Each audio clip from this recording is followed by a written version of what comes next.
And we're live.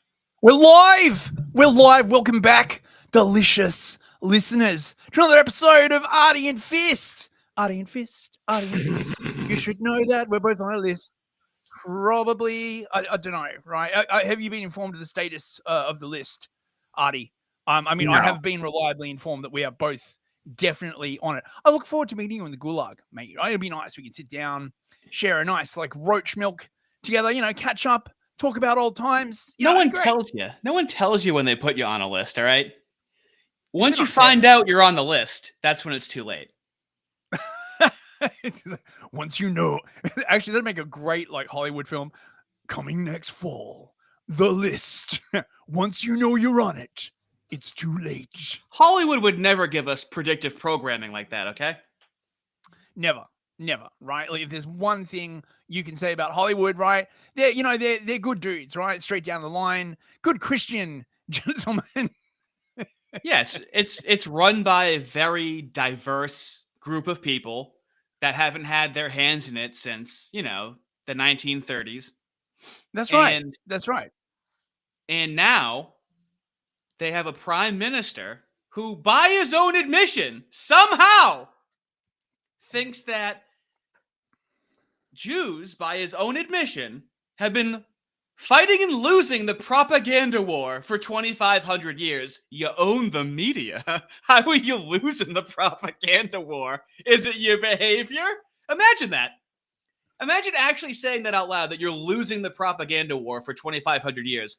I just feel like it's obviously, not their behavior. They're like, no. We have to change how we're behaving. It's just an optics. Everything's optics to the communists and Jews. You ever notice that? Who's going to change what they think? Well, this is just a reframing of the idea that any criticism of the state of Israel or the people in it is just a rehashing of ancient hatreds, right? The sort of multi-morphing sort of hatred for no reason that goes back forever, right? It's never anything from that group or anything like that. It's just it's just, look, if everybody in the world, right, everybody else, right, didn't have these weird ideas, then the propaganda war would have been won, or possibly by brutal enforcement, right? One of the two, right? Does it really matter? I don't know why I don't know why they have such an issue with them. They seem to assimilate very well. They don't make up their own insular communities. They are indeed the watchword for integration. When you look up integration, that's what you see, right? Which is, of course, why they need their own state. Or some, I don't know, right? Who can understand the mind of such people? And speaking of the mind of such people, tonight we bring you a very, very special episode. Bibi Netanyahu, the Prime Minister of Israel, who is also under investigation by the International Criminal Court and the International Court of Justice, one of those courts, for genocide, right? But of course, that's completely untrue. See, this is exactly what he's talking about, Artie, right? Yeah. These international groups, these so-called courts with their so-called laws, right? They just hate Israel, right? The UN hates Israel, the ICJ, the ICC, right? They just hate Israel, right? There's no reason whatsoever for this judgment and the arrest warrants for people in the Israeli government, right? They're just anti-Semites, right? Yeah. And Bibi is doing a bit of a tour. One of the things about Bibi is he'll just talk to anyone, right? It doesn't matter your position. He'll speak to anyone, right? He's not one of those politicians that only speaks to people who he knows agrees with his message, right? That's one of the things that I admire about him, which of course is why he was on Trigonometry, right? A fiercely independent show, right? Traditionally very, very hard on Israel, right? You should see some of their early episodes, right? Konstantin Kisin, of course, famously against Israel. And Francis Foster, I don't really know what he thinks, honestly. Does he have his own opinions? I feel sorry for Francis. Should we play that Francis Foster video? I know we didn't talk about it beforehand. You mean the musical one? Yeah. We should really start with that so far. I feel sorry for Francis. Well, what does the guy do? He's a nice guy, right? Like, you know, I've met him. He's a nice dude. I think he's just out of his depth, right? Like seriously out of his depth. You know that his channel and my channel are competitive with one another, right? In terms of views. Like, how much more of a leg up does this guy need to have his stand-up career? And I think he has like 10,000 subs on YouTube, and it's like, how long has he been doing this for? It's all just trigonometry, really, right? Like, you know, like when I met him back in the day, you know, I met him. He was hanging out with Konstantin, and they were doing like sort of these weird. They weren't really comedy shows. I don't know, right? I remember the one that I went to. They'd hired out like a hall in Camden, and it was just sort of like a bunch of sort of people talking. There was one guy like talking about MK Ultra.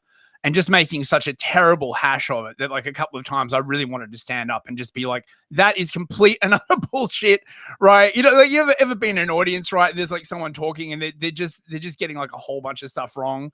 And you just want to stand up and be like, listen, I've sunk a lot of study into this. This is what you're saying is like just manifestly untrue. But I didn't because, you know. Yeah, if anyone's ever been in one of those situations and you hear a guy groaning in the audience, that's me. I'm very much a groaner and I can't control it. Yeah, I will sometimes like mutter under my breath, you know, or but yes, generally. Right. So, this is I've got no idea who made this, right? I just found it on Twitter. But it's pretty freaking awesome, right? I gotta say. It's laser accurate. Even if you didn't notice this before, afterwards you won't be able to unsee it.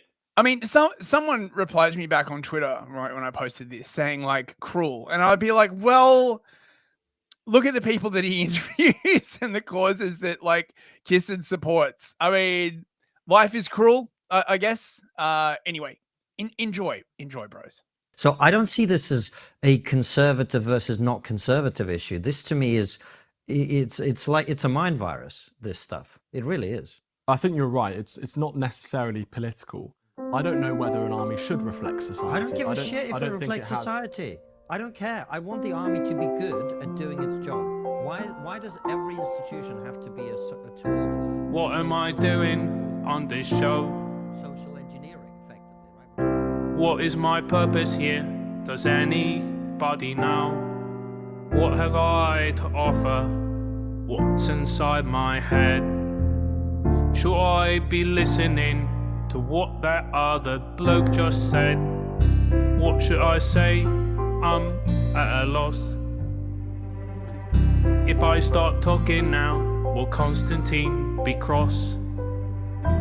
Or having to read the news or studied any books?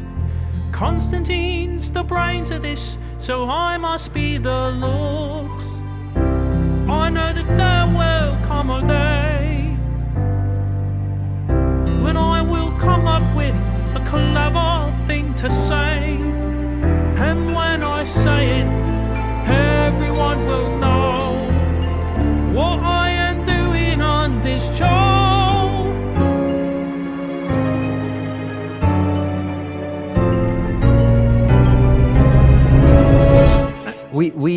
Sorry, Francis, I just to follow up on that. As far as, I mean, I didn't know you had this here. I don't know if we have in the UK. We did have some kind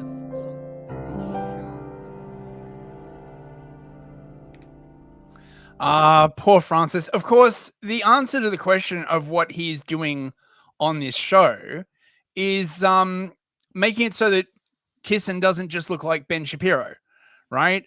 You know, it makes them look like a duo.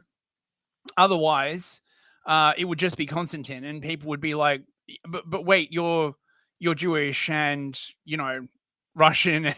Like, but by having him there, it's sort of, you know, I feel a bit bad. He, like, you know, Francis was always nice when I met him. I feel, well, yeah, he's nice. He's simple. He's nice and simple, and that's fine. But he's just found himself in this position. He does get a shot in the limelight today. He gets to ask, can you imagine a question to a very important man that's written down for him very clearly, so it's hard to fuck it up. Can you imagine being in that situation?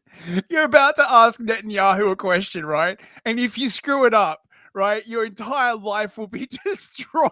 Like just like Francis warhead, like just zooms down on you, like all your bank accounts are erased, right? Everyone disowns you. You like wind up on the street. Oh God. Francis gives him the heat. He actually, pushes back. It's not like the whole thing was rehearsed or anything, Yeah, like those questions weren't pre-prepared. Like, anyway. So, this like, amazing interview, bros, right? Completely unscripted.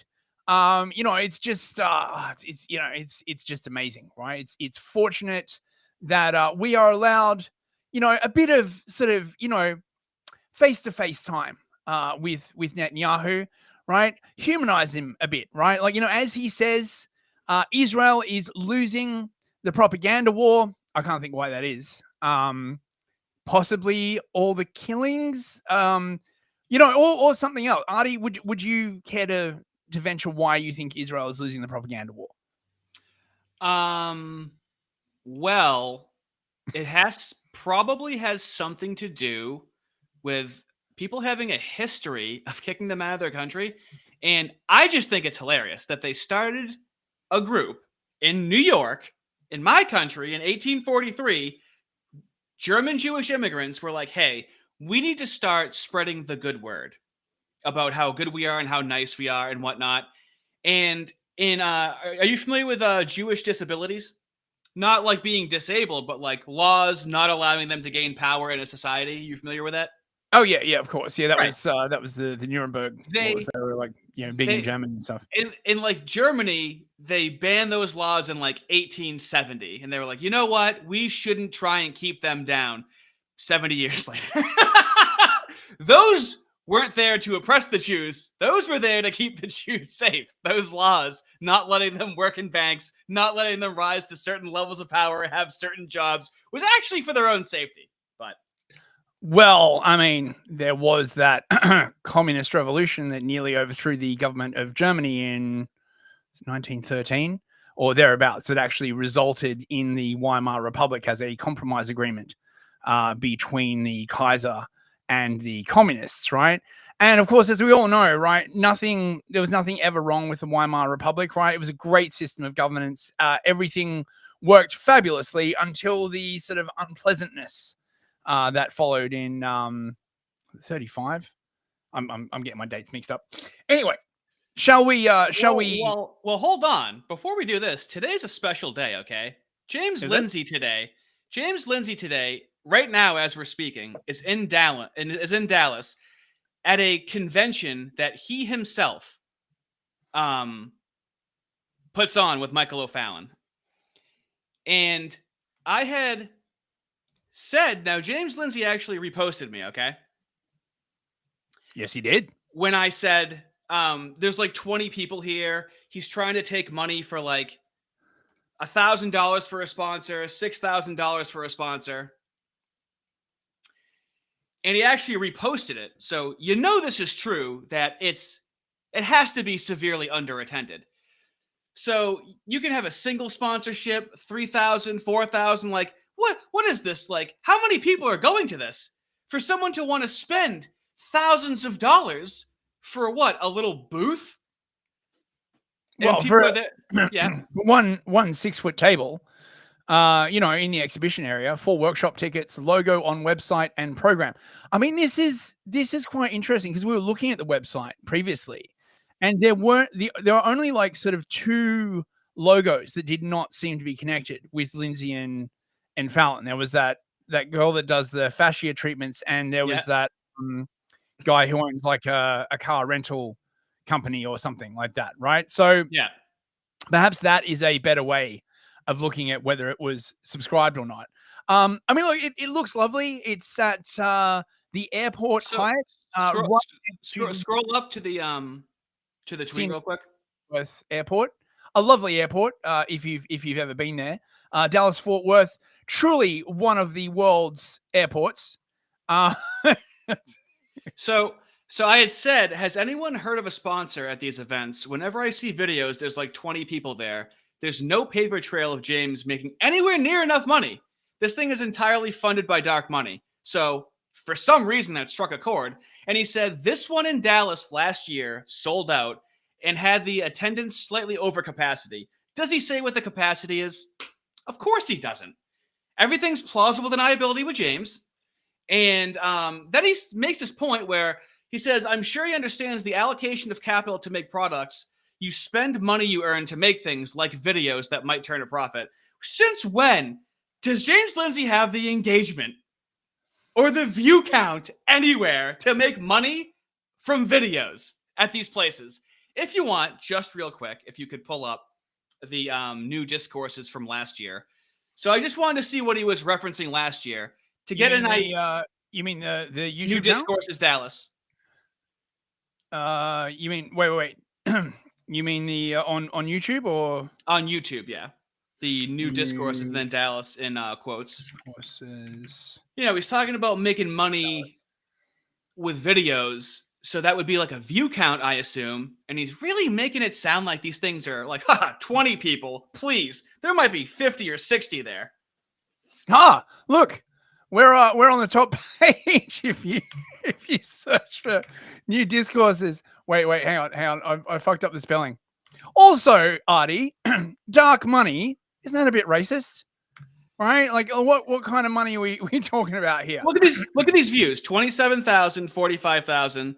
So click on 32,000. He's really rolling in the dough of putting on this event for 2 days, by the way. What is like 45k views make you on YouTube? I wouldn't know, obviously, because I'm on Rumble and YouTube fucking hates me. So let's say on the high end he's getting $5 per 1,000 views.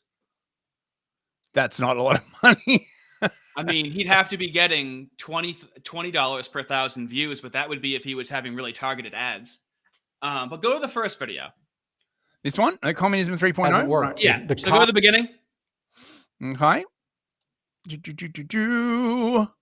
So this is what his event's going to be like today. I can only imagine what the attendance is. So he tries to give me shit by being like, dude, we sold out last year. Okay, so this is last year.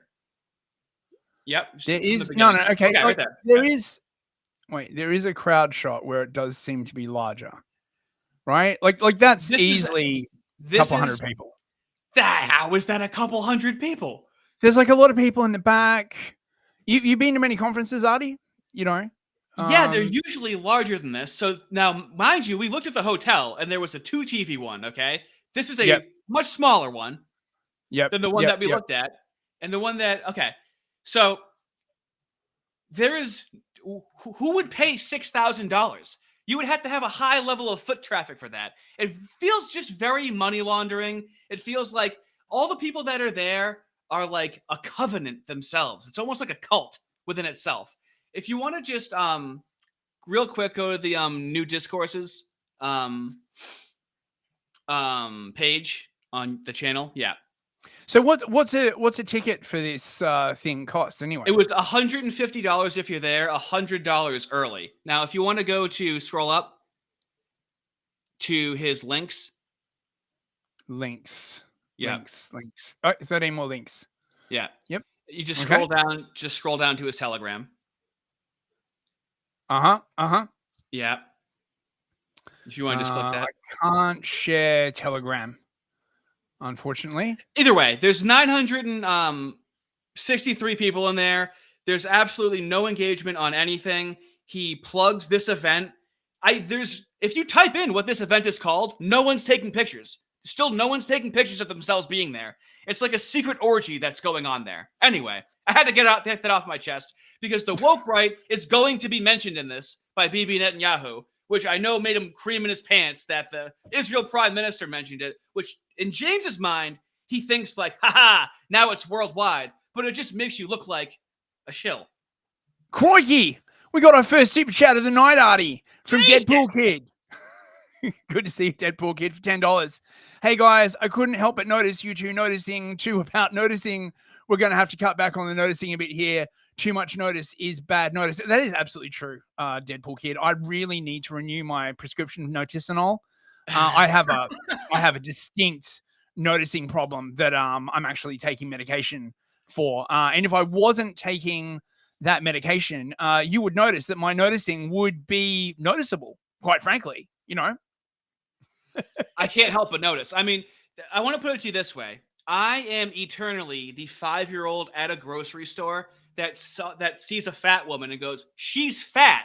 And then the adult that's with me goes, you're not supposed to say that. And then I say out loud again, yeah, but she's fat. So that instinct in me just never left. That's just who I am. You're just not fit for a civilized society. Are you, Artie? Right? Oh, going around. My girlfriends really loved hanging out with me in public. Okay. Oh, they loved it. They were like, shh, shut up. Don't say that. We're It's not rude. together anymore. Right. Shall we notice the start of this video, or do you have more preamble? Hold on real quick. I just wanted to make a point that right now there's a convention with an untold amount of people at it where it's just James Lindsay and Michael O'Fallon speaking for 2 straight days. Wait. That's what I wanted to show from the Telegram. We should show it's over the top. The speakers list. Wait. If you just click on the Telegram and go to the pinned Telegram, it'll bring you to the Oh yeah, right. Here we go. Hang on. And so this is going on right now, and I want people to search for it on X to see all the pictures of people posting of themselves because there's so many people there. Saving American Liberty. That is James Lindsay and Michael O'Fallon in the anti-communist hit of the summer, directed by Shlomo Feinberg. Saving American Liberty.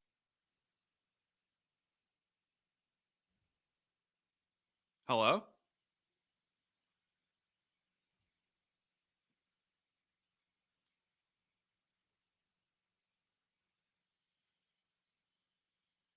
Did he cut out?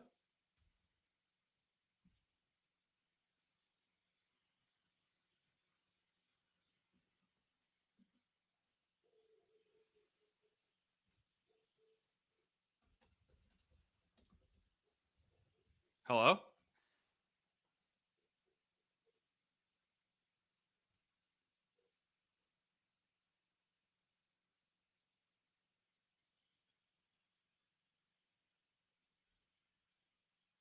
Hello? Hello? Can we hear me, or can we just not hear Mr. Feast? I hear him squirreling around. Damn it. Can you hear me? Hey, yeah, I can hear you, yeah. Restream just decided to like switch my mic. Oh my God. Right. It'll do that occasionally. It'll just switch audio devices. Did you hear me read out the super chats, or did it just like cut out? Nope. I did not hear that. You're going to want to. Right. So super chat number 1 from Roman for $20. Thank you very much. Jesus Your views are low. Christ, mate! Jesus Christ. Your views are low, but I'm gay, so it cancels out. I actually love you, my schmookums. Thank you very, very much, Roman. That gave me a little. Hold on. That gave me a very small but very chubby boner. Thank you. Yes, we love all of our listeners, but we especially love the ones that send super chats. Obviously, right? Like, you know, like when your parent says they love all of your children equally, but it's not really true, right? Because they love the parents love the children that give them the super chats the most. We also have $2 from Name the Dynamic. Classic is at the conference. Lol. Do you know what he's talking about? Classical liberal. I do not. Classical liberal. Have you seen him in? Yes. Yes. Yeah. Look, I used to be sort of in the Lindsay sphere before he took his woke right. So yeah, I know classical liberal, and yeah, I know all of them. Right? Insufferable. He became insufferable. And $5 again from Roman. He didn't pay for his TV license. That's right. the license. Who would have that? Hey, you got to fund the BBC. You have to fund state propaganda somehow. And we got Christos for £10. Shekels towards a new mic. Thank you very much, Christos. It's not. It's not. What are you implying? I'm implying nothing. Why you must always dispute with me? Oh my God. I hate it when it does that. Restream just for some reason is like, all right, hey, I'll just switch your mic in the middle of a stream. What's the worst that can happen? God damn it. It was just Thank you very, very much. It was just such a convenient time for it to happen. But can you pull up the Yes. before we get into it, can you pull up excellent. Okay. So let's read what the schedule is today, going on right now. What's the time in Dallas at the moment? It's 1 hour. Does anyone behind have me. the time in Dallas? It's 5:30 there right now. 5:30 p.m. 5:30. Oh yeah. 5:30. James will be talking about session 3, left and right with society in the balance. I mean, this is like the most woke centrist thing, right? He's like Stalin up in this bitch, right? 1 to 7:30. We will destroy the left deviation. We will destroy the right deviation. Who decides what the deviation is? I do. Can you imagine, right, if Lindsay was like declared like dictator? I was thinking, right, like that would make like for a really interesting story, right? Lindsay wakes up tomorrow, right, and him and O'Fallon have like, been declared dictator, and they have to like form a new government. Like, how oppressive would that shit be, right? It wouldn't be oppressive at all. They get usurped immediately because they don't believe in holding any power. No. Take it out of their hand. I disagree. I reckon it would be the iron boot of woke centrism, right? There are seldom more dictatorial people than those who say that they would not exercise power. We got another super chat from Ardent Party. Good to see you, Ardent. I love being Francis and Konstantin on my own show. You should check out Artie's Ardent Party show. By the way, I think if you click on his name, you can get to it. He's a good lad. He's a good lad. Is Ardent. Right. So let's see what we're missing, Artie. Right. Session 1. Stakeholderism and the post-America movement. You can't just listen to him. You can't just listen to him talk about this, by the way, on YouTube. You have to travel to Dallas, be put up in an expensive hotel, and sit in a room and listen to him talk about it. God forbid. Session 2, the big picture with Michael O'Fallon. It's just really funny. It's just him and O'Fallon. Yes. You would think they could get, like, I'm sure Local Distance would like talk at this thing, or like there must be other like woke centrist types they could get, but no, it's just Lindsay and O'Fallon, right? He's just trying to fuck old fatties. What else would it be? There's a phenotype of a woman that harasses him online and fucking sucks his dick in every post. Okay, I'll spare you the phenotype. Session 4, 20th century woke, left and right. Oh, that sounds like a thrilling talk. Oh my God, if I was there, I would like have to shut my mouth like so much. I'd just be like, Dude, I swear, there is a handful of people there, dude. There's no pictures. It's creepy. It's like fucking, what did Alex Jones go to in the fucking woods at night? What the fuck is that called? Bohemian Grove? Yeah, that's what it's like, dude. There's no pictures of it.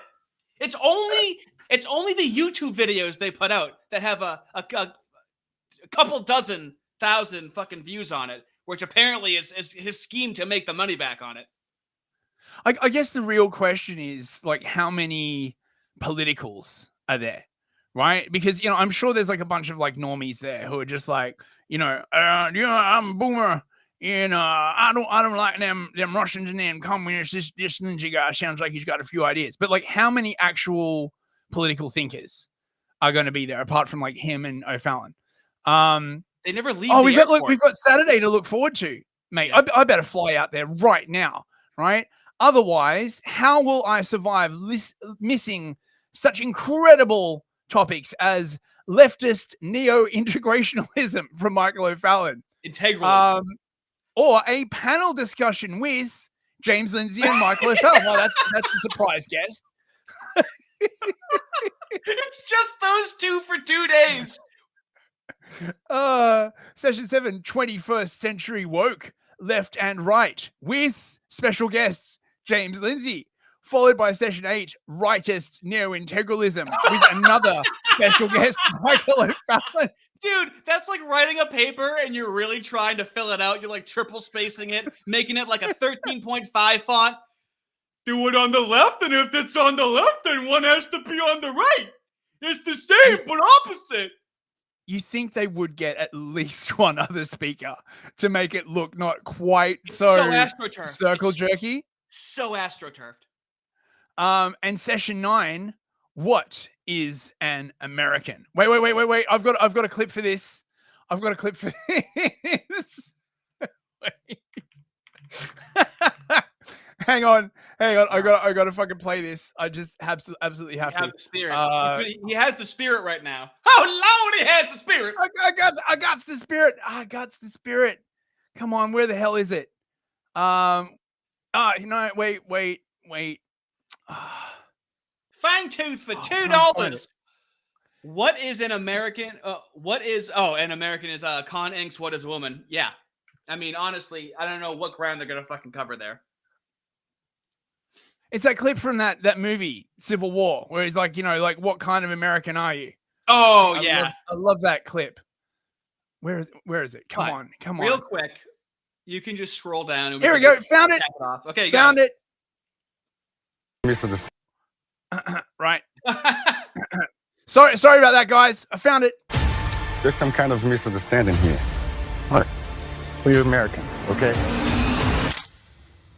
Okay. What kind of American are you? You don't know?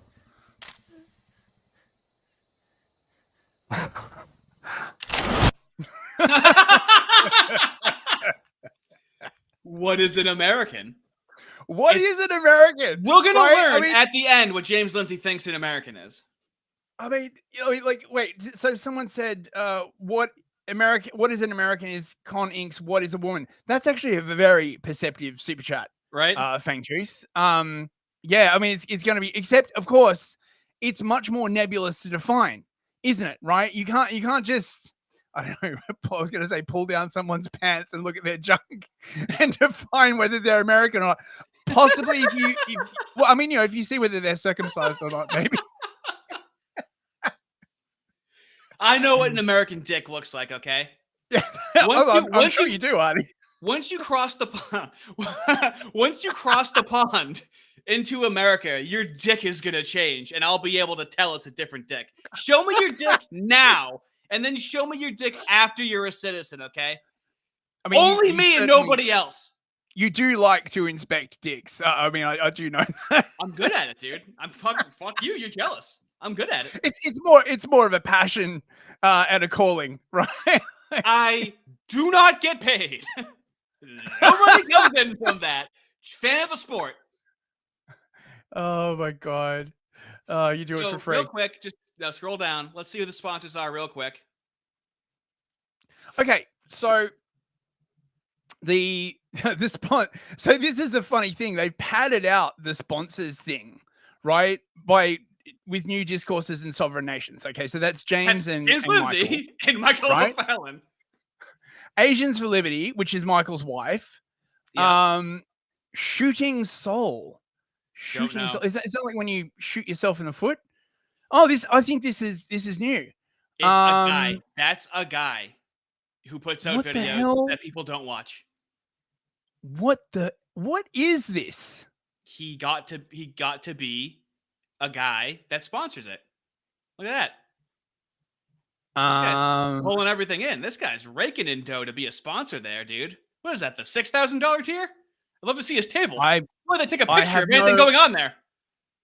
I mean, what's he? So is these? This is from a year ago. Videos or? This is from a year ago. But let's get scooting. Okay. Wait. I'm curious. I know, right? I'm curious to see. Okay, so yeah, no RC Auto, 2025. Right? There's no video. That's the car company, and then there's Sterling Structural Therapy, and that's that woman you said who's like a big fan, right? Yeah. So they got all 3 over his posts. She has like 300 James Lindsay posts in like the last 2 months. So they got 3 sponsors basically. We got another super chat from Deadpool Kid. Vivek, anyone who steps off the boat is an American. Yes. I know. Unfortunately, we have a lot of that in the UK as well. I just want it to work though. His rhetoric is good. What if he was white? How would you feel about Vivek if he was white though? Well, that changed everything because he has all the values. Purportedly. Right. Vivek got rich, right, through a massive pharmaceutical scam. Allegedly, right? Like he marketed this. He got a company that marketed this drug. that allegedly they knew was like fake, and they raked in all this money, and then like the company went bankrupt. So depending again on what kind of American you are, you might say that's very American behavior, right? Like depending on, what angle you got there. Got a super chat for $2 from Nick Conley. Have you watched Stu Peters' content? You would like him? Yeah, I've seen some of Stu Peters' stuff. I haven't watched any Stu Peters. Here's his Wikipedia. American alt-right internet personality. He's known for promoting COVID-19 misinformation and conspiracy theories, homophobia, transphobia, as well as anti-Semitic, white supremacist, and beliefs such as Holocaust denial. I think that covers absolutely everything that would be said about me if my channel had more subscribers. Probably should check him out. Except for the COVID thing, right? I was first exposed to Stu Peters like during COVID. And he was just saying a lot of really stupid and crazy shit. And a lot of people on the more serious side were actually wondering if he was not like an op to discredit. Because the fact of the matter is that a lot of stuff around COVID was very crazy, right? But it was very, very easy to like just go over the top. So he was talking about, I think his first big story was that there was snake venom in the COVID vaccine, and then he did like a bunch of like sort of more, and he just basically came out of nowhere. So and now his big thing is ragging on gays, basically. So I can't say I'm a massive fan. I don't really like watch his Hey, stuff. I'll make us sit through Nick Fuentes and analyze him, okay? I just find these people to be interesting, even if they say crazy things that I don't agree with. Because we need our crazies to fight their crazies. I have no problem weaponizing our crazies. The Crazy War. Mate, fucking that would be a great movie. Look, someone give me a couple of $1 million, right? We'll make a movie called The Crazy War. And it'll just be like retards fighting, right? Like it'll be like a superhero movie, right? But it'll be like two groups of complete schizos and tards, right? Fighting each other. Come on. Like you wouldn't high rate of return. High ROI in that movie. My genius is wasted. I'm telling you. All right. Anyway, that was quite the detour. I just wanted to showcase that James Lindsay is unbelievably astroturfed. There's no coverage of this. You can search for it right now. No one's taking pictures of it. It's Bohemian Grove, orgy, fat, hairy titties on his tummy time. Okay. Now let's get back to some serious news. All right. Wait. Do you think if you buy one of those sponsorships, he'll let you like caress his ample bosom? Oh yeah, you're really gonna pay him to do that, right? Yeah, probably. This guy was busy checking out Trim with his bisexual daughter. You're not gonna pay him to do shit, all right? That's what he should have done, right? Instead of like the 6-foot table and stuff like that, right? He should have been like an hour alone with my glorious bosom. Dude, I wouldn't even do it for the story. I'd do it and not tell a soul. I want to know what those things are like. He's packing something in there. It'd be your secret shame. Basically, right? I just want to know what they smell like, honestly. Let's stop talking about it. I'll keep going. I'm trying to move this along. You keep distracting me. Like nachos and regret, I imagine. Okay, last joke. Let's move forward. Okay. Yeah, 40 minutes we've been talking shit, right? Shall we get on to the actual? I think everyone's warmed up. Right, we're all warmed up. Right. Okay, let's go, bros. Prime Minister Netanyahu, welcome to Trigonometry. Glad to be with you. It's great to have you on the show. As you know, what we do on the show is try to speak the truth, find out what the truth is, push back when it's appropriate, and have an honest conversation. That's why you're here, and we really appreciate you taking the time to do that. We have obviously lots of questions for you, including many of the things that are being said about Israel here in the West that you probably don't agree with. Did you ever see that clip of Konstantin telling a grooming gang victim that they shouldn't embrace like white racial consciousness because like that's a bad road to go down? Did you ever see that? You think I saw that and I fucking didn't include it? No, I haven't seen that. I would have fucking included it. Fuck me. It's just watching this stuff. It's giving me like traumatic flashbacks. It's a really, really. This won't be the last Konstantin video we make, so. Right. Oh, maybe I'll look it up while this 10 is seconds into it. We get to that. It just annoys me. Yeah. It annoys me so much. I'm just like, oh my God, right?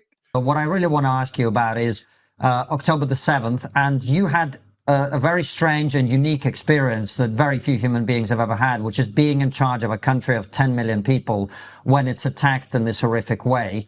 Where were you? How did you find out what was going on, and what was your immediate reaction? What did you think? What did you feel? How did you act in those moments? Well, it was 6:29 on Shabbat, Saturday morning. Got a phone call from my military secretary informing me that we've just been invaded by Hamas. The first thing that I asked was, is it a full-scale invasion? He said, looks like it. And I said, can we get the Hamas leaders? But subsequently, I made my way to the military headquarters of Israel in Tel Aviv, called for a general call-up of our reserves, hundreds of thousands, and declared war, and then proceeded to focus on the mission of winning that war. And I can tell you that in these moments, you're really concerned with action. You're concerned with decisions. You're not, you don't wallow in the mire, as they say. You really think about what needs to be done now. And have you and the people of Israel had time to grieve what happened, to process what happened to thousands of your people? Pause it. To grieve, yes. Is it to fully absorb? a little late to ask? Isn't it a little late to ask that question? I mean, Like, it is. should and- be, like maybe 6 months after it happened, possibly a year. What I would like to see Kisin ask, right, is this grooming gang victim, whether she's had time to grieve. Yeah, I found the clip. Do you want me to play it? It's I have to see it. it's I brutal. have to see it. It's so brutal, right? I'm Like, gonna- so they are interviewing this Oh, girl perfect. who was like a victim of the Pakistani grooming gangs in the UK, right? Just, oh my god, this is so bloody awful. He got a lot of pushback for this, but I Okay, don't think he here we ever go. apologized or anything. Here know. we go. You to the Black Lives Matter Mm. thing as well. And this is the reason that we've opposed identity politics from the start, because once you start going down this rabbit hole of going, this is a special group, and this is a special group, and that's a special group, and that's a but these people, they're not special at all. In fact, they need, then you get into trouble, because Except for one special group, obviously, right? I know, but Because like eventually- when it's always suspicious when somebody has to couch their language in such a nebulous way. Yeah. He's not It- directly saying anything out loud. It's very duplicitous. you know, Helen Dale, who we had on the show, you know, she said, I remember saying this in the 90s, you know, if you're going to have gay pride, at some point, someone's going to go, we need straight pride. True straight pride, yeah. And this Okay. is the problem with all Yeah, of this. yeah. And this is the far left that you talk about. That's where it all comes from, this ideology of getting everybody into their own little group. And now white people need to advocate for themselves. That's not, you know, you talk about history, not a healthy recipe. No, Not a healthy not recipe. a healthy recipe. We need to go back to this idea that people are individuals, you know, and you can be racist against anyone, including look white. at Francis. Look at Francis just sitting there taking like it always does. Look, we need to go back to when there was just one special group and everybody else. Like, Dude, but the woke liberals just don't understand that like that only works if everyone's playing that game. yeah. That's the only way that it works. You're a nerd. You're a But square. like, you the got way you he's got, like, oh yeah, you got like, you know, swirlies in school if you are the only one not cheating when everyone else is cheating in the real world. Like you're trying to play with these rigid set of rules that no one else is playing with. It's just that's why they can't hold power. I'm sorry. yeah. So they're talking to this woman who has to have her face blurred, by the way, right? Otherwise, she'll be targeted and possibly killed by Pakistani gangs, Fucking right? extreme. And saying, oh well, look, you know, don't you whites start thinking of yourself as a collective, right? You know, that goes to like a very, very dark place, right? Despite the fact, if whites had done that, it's entirely possible that she would not be in this situation. And Francis is just sitting there like, yeah, that's a good point. History doesn't look fondly back upon that. I agree. You can't be like, well, what if I love we get unlimited redos with the far left, communism, socialism, unlimited redos. Can we just try it differently? No. It's only one way that it can ever be tried, on the right, and then on the left, they get all these different words and progressive and different ways of trying out the same thing over and over again. Yep. It's driving me crazy. Yep, exactly. Exactly. Oh, it's freaking annoying. Right. Okay. Let's back to Netanyahu. Oh man, watching this guy talk just gives me pain. Let him spit, bro. I just don't believe a word this guy says. I'm sorry. It's like watching George W. Bush speak. Oh, we got some super shit. We got some super shit, boys. Oh, Jesus $5 from Art and Party. Join me on Artie Play. Wait, let me do the voice. Join me on Artie Plays channel on Rumble for Fandom Friday, 9 Eastern, 10:30 Newfoundland time. I believe that's in Canada.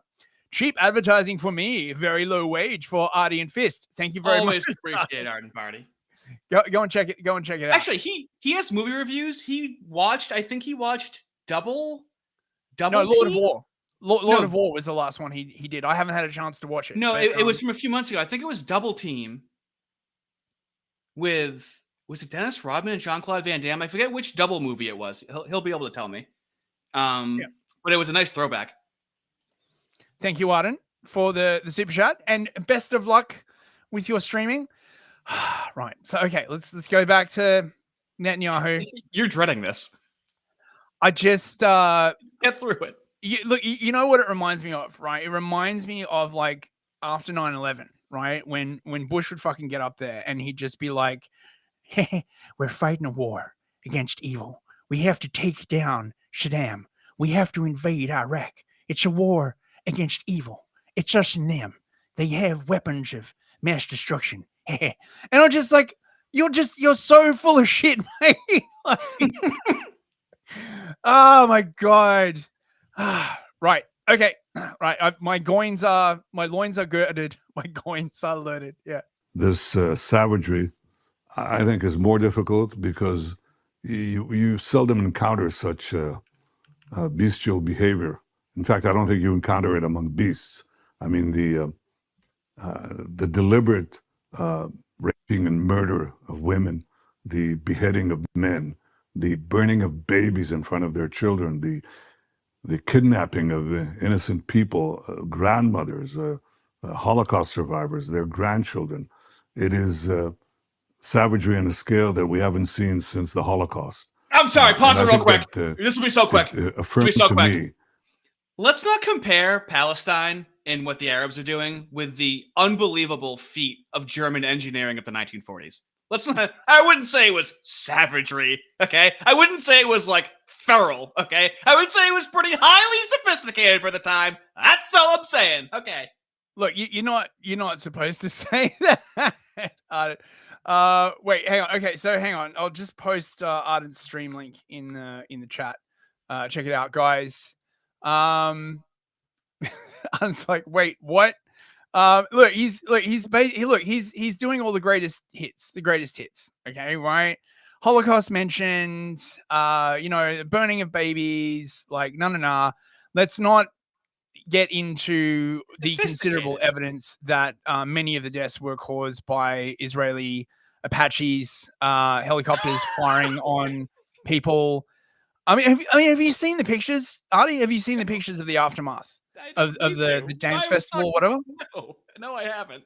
Dude, it's like a couple of hundred like cars burnt to a crisp, right? Like with heavy ordnance, right? These guys supposedly came over the wall on like paragliders, like micro lights. Gliding in, yeah. Right? Flying. How are you going to bring enough ordnance, right, to torch to death 200 cars? Like, when I say torch, I mean like, it's fine. It's fine. I believe everything this guy is saying, right? Everything. Excellent. Me too. I believe everything. I think that the number was definitely 6 million. Okay. I definitely believe it. What? I do. Stop laughing. Let's keep watching it. That we're fighting a battle against barbarism, the battle of civilization against barbarism. And there isn't a symmetry between the two. Today, in this world of relativism, yes, of course, everybody is the same. No, we're not. We're not the same. We don't prosecute wars that way. We don't engage in such horrors. We don't deliberately mutilate human beings. This is not what... circumcision. Just saying, right? Like, you know, the word deliberately is really doing a lot of plausible deniability, heavy lifting there. But I'm just saying, right? Isn't circumcision the deliberate mutilating of human beings, right? Like, so you're telling me people like him are the reason why I got a few centimeters off the top. That's what you're telling me. Yeah, that is exactly what I'm telling you, mate. That was the Judeo and the Judeo-Christian I'm finding out right now. Well, look, you know, I'm a Moyle. My father was a Moyle. My grandfather was a Moyle, right? Made a living being Moyles. We love the little foreskins. It's just so horrible. I'm fine, bros. Distinguishes our actions, but it distinguishes theirs, and they do it with a fiendish glee. They come with GoPro cameras. This is savagery on a scale that is hard to absorb. But I'll tell you what it taught me. It said to me that we're not merely fighting the battle for our survival. We're fighting the battle for civilization against barbarism. And that was true in the beginning of the war. And it's still true today, even though some in the West refuse to acknowledge it. And it's a strange question, perhaps, but does every man or woman who sits in your chair expect to get that phone call at some point? Well, they should be ready for it. And it comes, what we call the red phone rings constantly. It rings at 3 o'clock in the morning.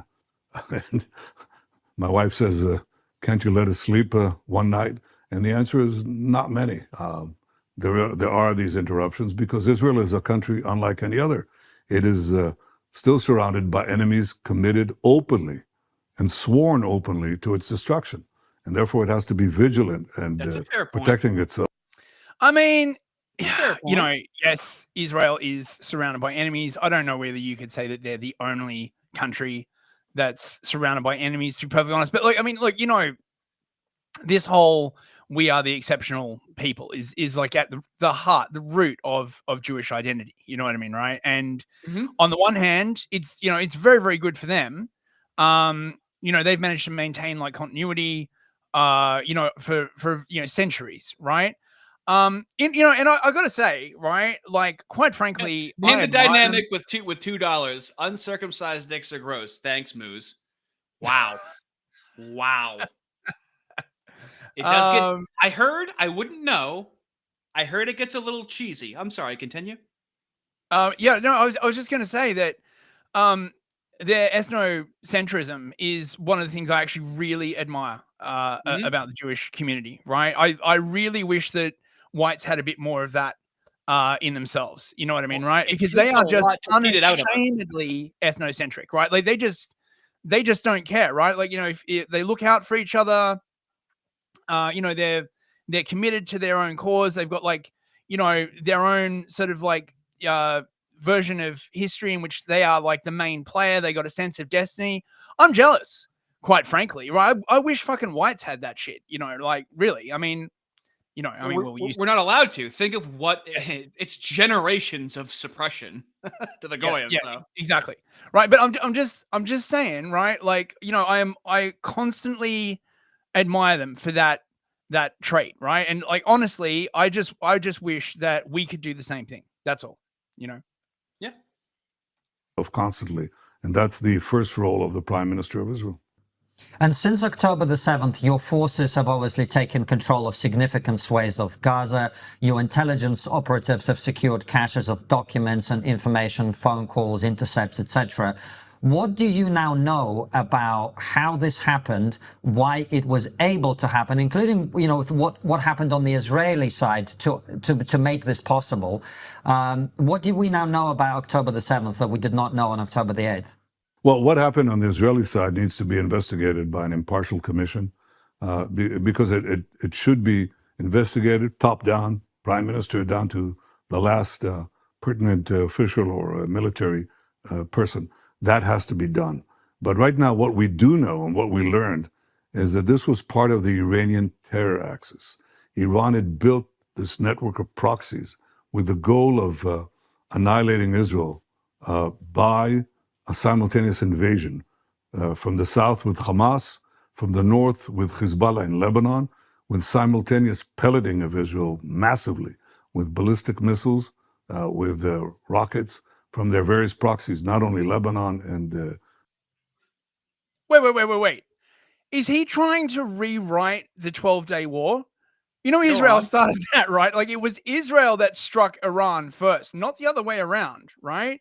They've been warring with Hezbollah for like ages. I mean, like they've been warring with Hezbollah like forever. And the last time, before the last time, they tried to invade Lebanon, they got like massively spanked by Hezbollah and they had to pull out. Interesting bit of trivia. When they were moving their tanks through the valleys of Lebanon, what Hezbollah did was they blew up the front tank in the column and the last tank, and then trapped all the other tanks in there, and the losses were huge. I feel like it's been long enough. They should have some idea of what happened on October 7th. Like, maybe, I don't know, they could have had like someone in the Knesset, do like an inquiry into it or something. Oh God, where's the? I've got a tweet for this. Where the fuck is it? I personally believe everything he's saying. I have no reason to distrust him. Why am I so retarded? Why is his flag digital, by the way? He couldn't get a real flag in there? Is that a digital? It is a digital flag. Is that fucking flag real? Is the whole thing? I bet the whole thing is a green screen. Like, where is he right now? Probably in a bunker somewhere. Wait. So it turns out that there was, in fact, an inquiry into this, and a bunch of soldiers who said that they were guarding the Gazan border wound up testifying that they had been told to stand down. Where the fuck is this tweet? Wait, hang on, I've got to search it up. Say something for a bit while I chase this up. Okay, you want to know what I'll say? I'll say down with the monarchy. That's what I'm going to say. I'm going to say monarchy doesn't work. I just saw aristocrat utensil in the chat, so I just decided to say that. Oh, hey Spoon, how you doing, mate? We're trying to like figure out like where that tweet went. Where did that tweet go? Yeah, right. That's your life now. What do you think? That is my life. You think I could just tap dance over here talking about? I know the James aspect of what's going on. Okay, I don't know the. Honestly, fellas, I've only been really waking up to this moose stuff for the past couple of months, and I'll tell you what, not very impressed. Not very impressed with what I'm seeing. Found it. Right. Okay. Right. So this tweet actually got like a lot of this tweet got me mentioned on Jimmy Dore, and all I did was just run it through translation software. I was just like, oh, I wonder what this says. I'll translate it, and it's now 261K views. Everyone was talking about this. Check it out, bros. 6:30 בבוקר, 7 באוקטובר, כתב המוצב. אצלנו ה-7 באוקטובר מתחיל לפני 6:30. אני הייתי לוחם במחלקת מרגמות בגדוד 13, גולני, ובאותו לילה אני, יותם סרור, הסמל שלי תמר בן יהודה, זיכרונו לברכה, שלושתנו עושים לילה לבן. הרשינו לעצמנו בשבתות וחגים במיוחד, לעשות לילה לבן עד לכוננות עם שחר, ואתם יודעים, יש לנו זמן לישון מחלקת מרגמות עד לכוננות הבאה. אז ב-5:20 בבוקר אנחנו יושבים ליד הקשר כדי לא להעיר מאזין, והסמג"ד שלי, ניר בוינפלק, שגם הוא נפצע קשה, וברוך השם הוא שרד. Wait, we got another super chat. $20 from Deadpool Kid. Wait, hang on, let me share the tab. Hey guys, I know we're trying to power through, but personally I don't care what the magic number is. because people want others dead and gone and still want others dead and gone. The one suffering is in the middle of a crossfire. Yeah, I agree. But the thing you've got to understand about the dimension of this conflict is that it's very much an optics war, right? Like this is sort of one of the things that sort of Israel is basically sort of notorious for is optics warfare, right? Where they try and do the bad thing and still say we're not the bad guy at the same time. And this whole thing is basically crucial. I didn't realize that other clip is all in Hebrew. Look, I'll summarize it for you, right? Basically, this guy who's talking to the Israeli Knesset says that he was guarding the Gaza border and that just before the whole thing happened, he was ordered to stand down. And that's why there was no one guarding the wall when the attack came. So 9/11, basically, it's basically like 9/11, right? Imagine that, right? Which then provided like a casus belli for the Israelis to do what they've sort of basically been trying to do for ages. You still there, Artie? Yeah. You've gone all quiet, mate. No, I was muted. Oh, okay. And Right. now I'm not muted. Okay, let's keep going.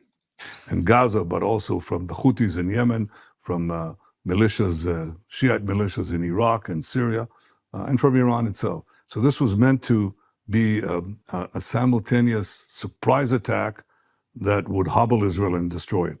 I think what happened was that they discovered that basically Yahya Hamas fired too soon. He didn't coordinate. The plan was there. Everybody knew that the plan was there. But for some reason, he went out and fired the first shot too early. And in many ways, I mean, it cost us a horrendous cost of 1,200 innocent people murdered savagely. But it also gave us the time to block a potential invasion from Hezbollah and to organize the counterattack, which we proceeded to do from day one. Prime Minister, can you, I know this might feel like a strange question, but I do think it's important, and it's a question many people are asking, is you clearly have incredible penetration of the Islamic Revolutionary Guard in Iran. You have incredible penetration of Hezbollah. I don't know how embedded. He does enjoy incredible penetration. That is absolutely. There's got to be another way to say that. There has to be another way to say that. As I understand, you have quite the pump. Incredible penetration. God. Did your operatives were within Gaza and Hamas? How did your intelligence services not see this coming? I mean, you've talked often about the fact that the London Underground is smaller than the tunnel network in Gaza. How come you didn't know? And if you did, how come it was not a red flag that all of this was about to happen? Well, all of that, I think, will be answered by this impartial investigation. But I think part of it was a mindset. So, we don't know. We'll have to wait for an impartial investigation that may or may not happen, after the war is over. When will the war be over? Oh, well, it could be years, really, right? No, nobody knows. Him saying impartial investigation is like when Douglas Murray gets the fucking red carpet fucking treatment when he goes there and gets a shiny medal and he goes, I did unbiased journalism. Like, whatever they say is unbiased is like, okay, yeah, impartial, I'm sure. I'm sure you'd ever let that happen. Or like the 9/11 Commission, or the Warren Commission, or the COVID vaccine commission in the UK, right? The COVID inquiry, right? Or my mother telling me I'm handsome. The government will investigate itself and surprisingly come to the conclusion that the government did nothing wrong. Amazing how that works, bros. That said that Hamas is deterred and Hamas is not going to do it. And that's a very big part of it. But on day 2 of the war, I said when Hezbollah joined after day 1, they joined day 2. And I said, we will change the face of the Middle East. Because for me, it was very clear that we were not only fighting Hamas, but we were fighting Iran with its various proxies, this noose of death that they wanted to strangle us with. And I think that that's the larger understanding that everybody has today. I don't think many people believed me at the time, but it was obvious to me that it's not enough to hit very hard. Hit Hamas and hobble Hezbollah, but that we'd have to deal also with their sponsors and the larger axis that made this possible. So I think those lessons have been learned, certainly by Israel, and by acting against Iran's terror axis, which is meant to ultimately to conquer the West. That's what these people think. It's nice he finally learned his lesson. The thing is, right, when he says that they want to change the face of the Middle East, they're not fucking kidding, right? This is the Greater Israel Project as laid out by Theodor Herzl, who I think was the first prime minister of Israel. He was a founding member of the Zionist movement. And the Greater Israel, right? I mean, I've seen other versions actually that stretch like all the way to the Caspian Sea, but it would basically require to take Sinai, the eastern half of Egypt, Kuwait, most of Iraq, and Syria. And the goal basically is to control the heads of all of these waterways, right? So you see how basically this sort of section of the world is a confluence of 4 different seas, right? There's the Persian Gulf, the Caspian Sea, the Mediterranean Sea, and the Red Sea. The full version of Greater Israel would essentially control all 4 of these seas and thus be a massive crossroads for trade, you know? What's the plan to get that? How are they planning on doing that? There's so little. Basically install puppet governments in all of these places, right? Is pretty much the plan, because that's the only real way. What they always do, just the same. You could just what they always do. Because they don't have the numbers to sort of like conquer it in a sort of direct military sense. It's I presume do in the West though, because you could just call someone anti-Semitic if they don't want you to get pat. But like in this area, they're like anti-Semitic. That only works in the West. We don't give a shit. We teach people there's no Jews that live in those areas. They straight up teach. They teach kids that the moose are apes. I think in Jordan or Egypt in school, maybe Saudi Arabia. Yeah. It's one of those countries. Yeah. Yeah, there is a lot of infighting in that region, you know, for no reason at all, right? Like, you know, what the entire region lacks is democracy, and if they had democracy and Burger King, everything would be peaceful forever and ever. And I know this because George W. Bush said it. But it's like snakes fighting each other. Like it's 2 demographics that can not get along with anybody unless they're just like them. So what do you think? Well, I mean, you could make the argument actually that one of the problems is that they are a lot like each other. You know, really. Right. Let's get on with it. That's what they believe in. It's irrational. You say, do you believe that? Can you believe that people would actually think we delivered death to America and we destroy Europe? No, they couldn't possibly mean that. Well, what do you think? Do you think they mean it or not? Well, they keep chanting it, so I'm tempted to believe them, yes. So when you believe them, exactly the point. When you believe them, then since I believed it, I think that what we had to do was ultimately take on Iran itself. And of course, on day 2, after you suffered the worst attack on Jews since the Holocaust, it may seem, you know. Right, but the reason why the Iranians are salty at the Americans is, number 1, because they support Israel. But also, number 2, because they overthrew Mossadegh, who was, you know, the democratically elected leader, and I think was like one of the reasons. Yeah, and then they installed the Shah, who was not kind to the population, and then you could sort of argue because of the Shah, you then got the Islamists in. So it's not like the Iranians just hate the Americans for being American. Right? You know, I'm just saying. A ridiculous goal, an imaginary goal. No, it wasn't. It was very clear. We'll turn back. Israel will recover very quickly, and fight back and demolish Hamas, and then demolish Hezbollah, and then demolish the Assad regime, and then hit Iran in ways that surprised the world. And I'm very proud of the people of Israel who stood fast, and I'm very proud of the soldiers of Israel. I call this incredible 12-day war with Iran. So look, he's basically just admitted, right, that he wants to start wars with 4 neighboring countries, right? Like, in his own way. He says it in his own way. In one goddamn sentence, he's like, "Oh yeah, we're going to take on the Syrians, we're going to take on the Lebanese, we're going to take on like the Iranians." Like, who? They don't have enough troops to do this. I know, but it's the epitome of they wail out in pain as they strike you. The fucking you know, I feel like the Americans might have some role to play in this, right? Call me crazy, right? But something tells me that there are going to be a few Americans on the ground in order to make this happen. I mean, they want war with Iran so bad. It's just like Ukraine, right? They have not got a hope of winning unless the Americans get involved. So much of their foreign policy involves getting the Americans involved. Right. I call it the Rising Lion Operation. And I did that. Sorry, did you say no, that? No, it's fine. I mean, I was just going to say that they just siphon money back and forth to each other. It's like, can we just have a set amount of money? They just send money back and forth. It's so silly.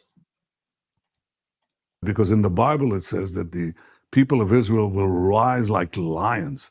And that's exactly what our soldiers did. You're lying, all right.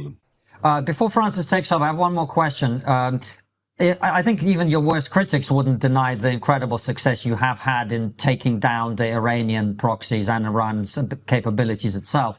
But one of the things that we have heard here in the West, and I wanted to get your perspective on it, is that in the run-up to what happened on October 7th, for many, many years, Israel was allowing, the Israeli government was allowing Qatar to pump money into Hamas and using that, in effect, to strengthen Hamas against the Palestinian Authority to prevent a united Palestinian state. What do you say to those claims? Well, I think it's hogwash. I mean, we're stuck with Hamas. I was actually against leaving Gaza and resigned from the government when it did so, when it decided to tear out the settlements, because I said this will be overtaken by Hamas, and Hamas will use it as a platform, will use Gaza, a de facto Palestinian state in Gaza, to pellet us with missiles and rockets, the surrounding cities. This was poo-pooed by the government at the time. I thought it was insane.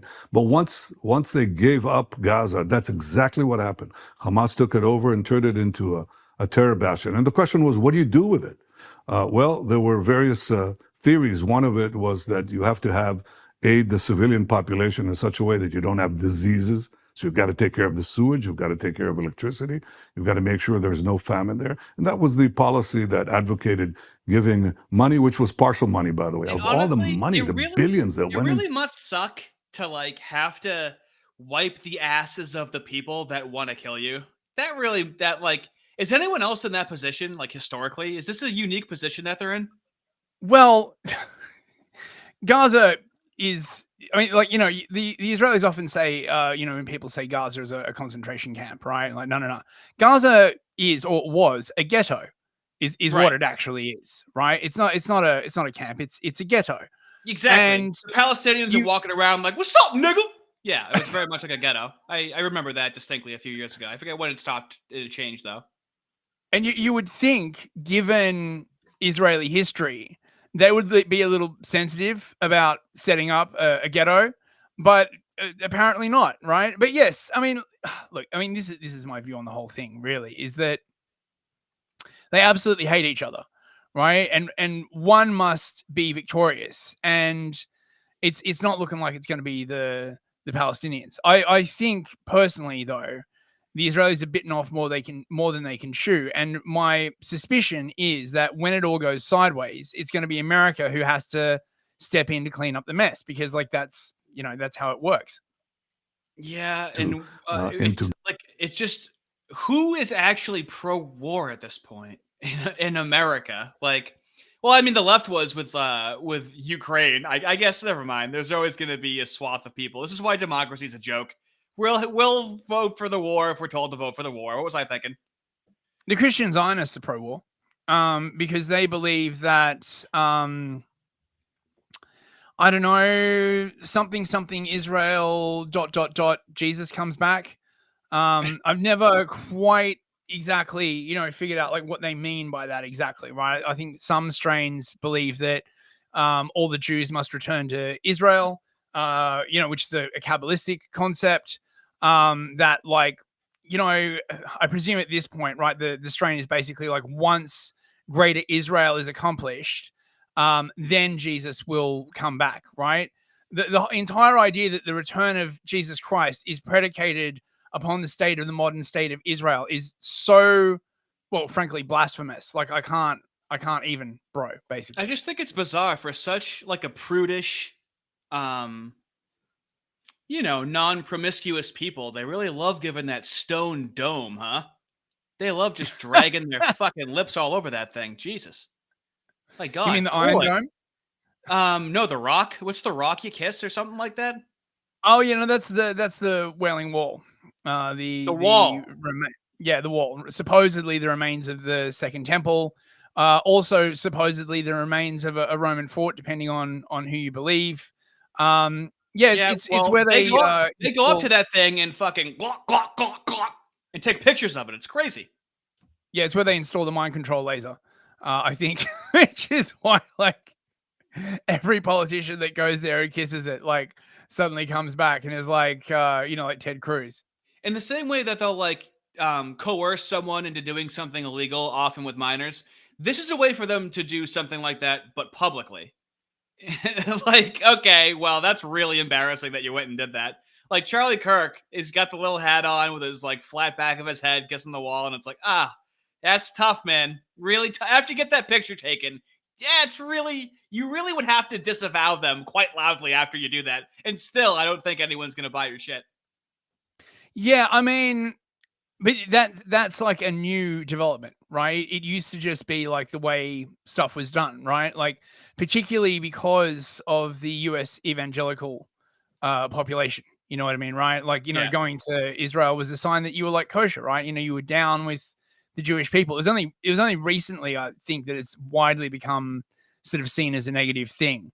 It's going to be really interesting actually to see the next US election and like, how that goes down, right? Like whether the fact that you've gone to the wall is going to be counted as a negative against certain candidates. I don't know. That's like the original I have a black friend. Hey, I'm not anti-Semitic. I went to touch the wall. Put the little hat on, touch the wall. I'm good, see?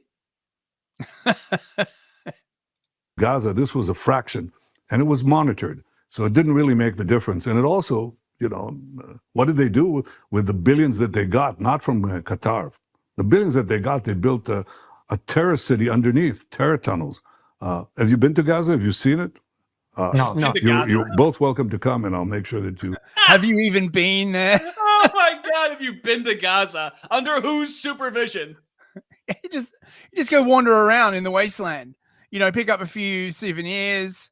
Like, yeah, I mean, to be fair, the Israelis are also sort of masters of the guided propaganda tour, right? They're just, that's why it was preposterous. With Douglas Murray, how he's like, I've been there, I've seen it. It's like, dude, they even gave you a little shekel medal, dude. There's a picture of it. Stop. You're like, he's a journalist. There's no such thing as a journalist there. Do you think there's such thing as a journalist? Like an unbiased conventional journalist? They must think we are such fucking idiots. Like sometimes, right? I look at like the way like some people are gulled, and I'm just like, yeah, I can kind of see why they like think like we're so easily, deluded. But then I remember that they use their power and influence to make sure that only people who that kind of stuff like works on will rise to positions of influence and prominence. You know what I mean? They are good at scouting and grooming. They're good at picking their targets. I mean, they've had a lot of practice, but it's commendable. They're good at it. Well, you have a chance to see it, but you got to see the unseen underground city that they did. So they built tunnels with the vast aid that they got from elsewhere. I didn't believe that Hamas was going to make peace with us. I thought Hamas had to be constantly cut back. I myself, of the 4 military operations that we had since the rise of Hamas, since its takeover of Gaza, I led 3 operations to cut them down, not to accommodate them, killed some of their senior leaders. But there was a question whether we had the consensus, both national and international, to go into Gaza and wipe them out. And the answer was, we didn't have it. After October 7th, that changed. We had that consensus, at least for a while, until the Western leaders buckled. But that doesn't change our understanding that we have to get rid of Hamas. Those Did you know monsters have about to the go. terror tunnels before October the 7th? Were Yes, you of course. aware that they were building them? Yes, of Yeah, course. of course. We of knew. course. We didn't know the full extent because it's You know, it sounds a bit like a Halloween thing, right? The terror tunnels. Like, come and see the terror tunnels. Close your eyes, feel the eyeballs and the brain. Ooh, the terror tunnels. Ooh. He's like, yeah, do you know about the terror tunnels? Like, yeah, of course. Think I'm a fucking faggot? Yeah. So, yes. I'm the guy in charge. Yeah, I knew about it. Of course. The way he answered that, he's like, yeah, wait, think I'm stupid? Yeah, of course we knew about the terror tunnels, right? You haven't been. Okay. Have you even been to the terror tunnels, Artie? Yeah. You want to go? Have you been? Have you been to the terror tunnels? Of course I knew about them. Think I'm an asshole? Oh my god, this is so boring. This is draining my soul watching this. My god. underground and there are limited ways. I think Israel has very good intelligence, but intelligence is collection, and that is always limited. And then you have to have your assessments. That is also limited. Yes, did we know about underground tunnels? Of course, yeah, we knew it. Yeah. Prime Minister, you've just used the words the Western leaders buckled, and I'm Oh, here we go. Here we go. Francis is stepping in. Pegging in, dude. Here we go. He's got a question. What's going on in that noodle, mate? Here we go. Mate, I would be nervous as shit asking Netanyahu a question. Yeah, I know. I would be nervous for Konstantin that Francis is about to speak to Netanyahu. I'm nervous for Konstantin right now. He has a reputation. He has a career. Yeah. assuming what you're referring to is Keir Starmer's statement on the 25th of July, where he said that the UK would recognise a Palestinian state. What is your response to that? And do you think that is just going to essentially encourage Hamas to continue their resistance? Yeah, of course it does. I mean, look, they commit the greatest savagery against Jews since the Holocaust. And the Prime Minister of Britain says, will reward you with a de facto state, which will... Right, but this is totally retarded, right? It doesn't matter if all these countries recognize a Palestinian state, right? Like half of Gaza is completely destroyed. What this is going to do is allow the emigration of Palestinians to these countries. No. Right? That's what this is all about, right? The Israelis are going to like flatten Gaza City, and then they're going to turn around to like all these countries that recognize Palestine. And they're going to be like, well, if you recognize it, right, then you know they're refugees. They're no longer stateless. You have to take them in. All right, they're already shipping them to Belgium. Oh, I saw so many generations and decades have gone by, and the other Muslim Arab countries don't want these Muslim Arabs. Isn't that strange?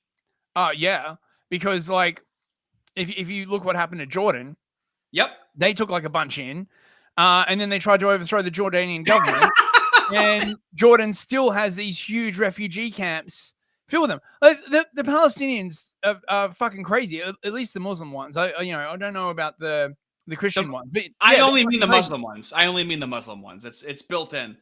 Not only that, right? Like these are people who are now basically like bred for war. Right, like it's like literally taking in like inbred for war as well. There's a lot of contiguous marriages there. It's not like they have a diverse bloodline, let's say, going on there. Once you start marrying your cousin, once you start getting the very asymmetrical face, the sloped head, I mean, it's hard to fuck your way out of that. You can fuck your way in. Really hard to fuck your way out of that. We got another super chat from J Money for $5. Bro's ears are sucking up all the sound, bro.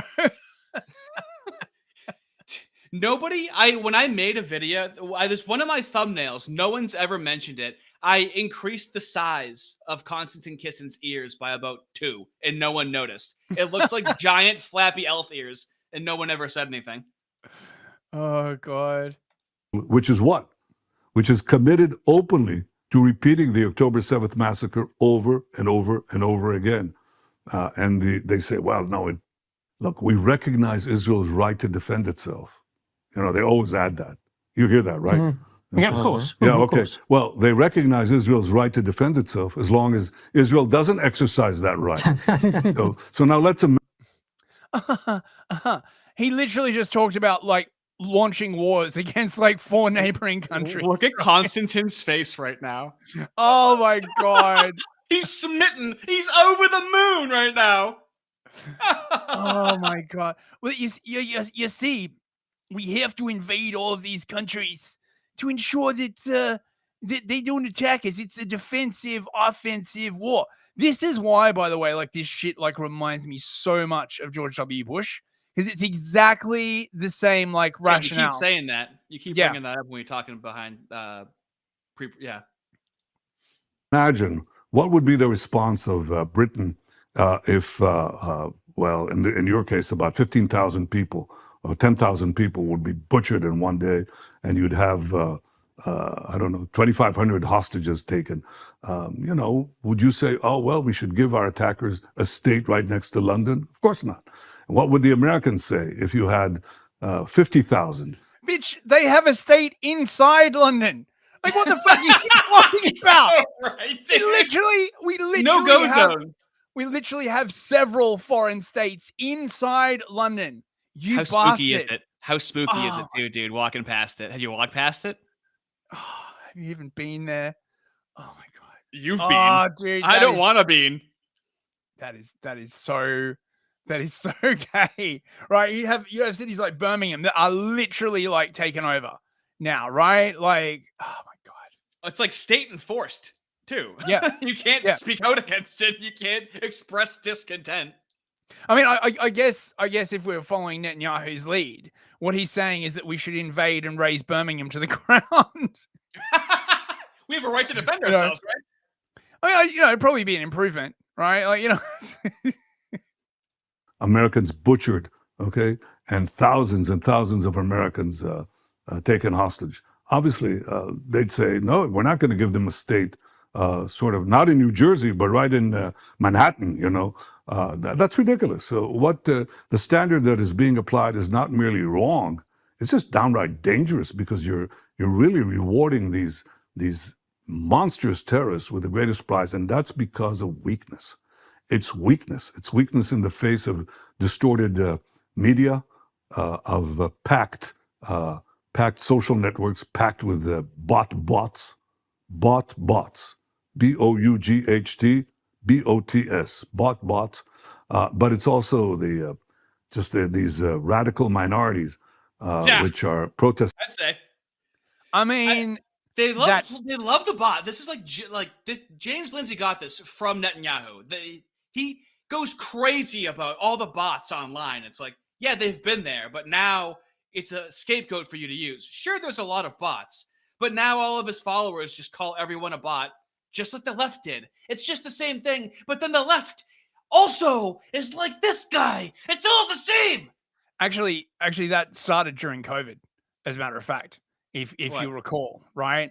All the people protesting about lockdown and bitching and whining about lockdown, all their bots. And might I add, it's a bit rich for the Israelis of all people to complain about botting on the internet. Like, they are notorious for internet influence operations. In fact, I think they basically invented or perfected the process, right? Like, before anyone else.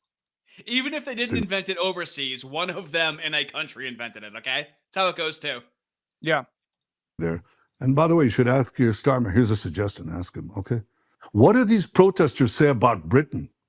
I know what they say about Israel. Israel has to be destroyed from the river to the sea, you know. You think this is a massive continent. It's all of 30, 40 miles, okay? Mm-hmm. But you make a good case. Yeah, but the Israelis also have their own version of the river to the sea, right? Except it's like from one sea to the other sea. Yeah, from the sea to the sea to the sea to the sea. Yeah, right. So let's not pretend that they do not have expansionist objectives. You got a super chat, J Money for $5. But Benny Yo. That'd be a great song. You know, butts. Bot bots. Bot butts. Dude, remember when Kanye brought on a Net and a Yoo-hoo onto Alex Jones' show? I remember. What on earth? We should have gotten some clips of that to break this like horror show. Oh no, we'll be able to speed. I got some James for us in a little bit. We'll be able to cap this off pretty soon. I'm sorry, listeners. This is boring as hell. I thought there'd be more zingers in this, but it's just bland, is what it is. What do they say about Britain? Well, Britain should go down. What do they say about the UK? And the same for the protesters in the US. They burn Israeli flags, they burn American flags, and they burn the UK flag. So they're basically a hostile minority supporting monstrosities. And I think that it's shameful the way that the Western leaders in Britain, in France, in Canada, in New Zealand, the way they buckle under. Yeah, I mean, how did these hostile minorities come to be here? I guess it's a mystery that we'll never know. I'm sorry. Can I fucking call people hostile minorities? Can you say that? Can we say that? That's the true test if somebody's white, if they're allowed to say hostile minority or not. Pretty sure that's illegal in the UK, right? Like that's the true Jew check right there. If you can get away with saying that. It's like hate speech laws do not apply. It must be nice, actually, right? Like really, just right? Like just you don't have to worry about hate speech laws. Oh my god, 007. You thought there'd be more juice to squeeze out of this interview? Yeah, well, he knows about this. He knows about this, so I didn't know if he would have things to say. They don't have, Europe has gone through the destruction of the Jews. 80 years later, that's what they have to say. They attack the Jewish state and they give a prize for those who would destroy the one and only Jewish state. Why can't we have a state? Right? Why can't we give a prize for doing that? Why don't whites get a country? Right? Why is every white country a propositional nation? Right? Not a religious nation, right? Like not an ethnic nation. Oh, we're all propositional nations, right? Fuck, this annoys me so fucking much. Right? We do. It's called the United States, and we're a very big country, and we have states: North Dakota, South Dakota, Idaho, Wyoming, New Hampshire.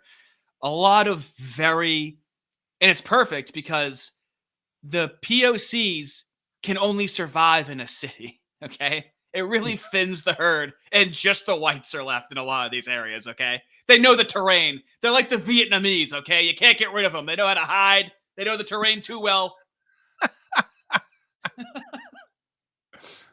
Painful. But, Prime Minister, they would say that the amount of casualties that have now been inflicted upon the Palestinian people, the suffering that the Palestinian civilians are going through, that Israel has achieved practically all of its aims. And if Israel continues to perpetuate this war, what it's going to do is it's going to radicalize the population even more so. The more population gets radicalized, the more that joins Hamas. So essentially what Israel will be trapped in is a forever war. What do you say to that argument? It's fine. They won't be in Israel. They'll all be in Europe. So it'll be your problem. I mean, like... Good luck with that. Good luck with that. I think the forever. Wait, we got a super chat from Big Chris. $2. Only our parents can tell the truth. Big head. Right, dude. Unfortunately, I identify as a curmudgeon-y 85-year-old man, so I can somehow get away with it. It's a skill I have.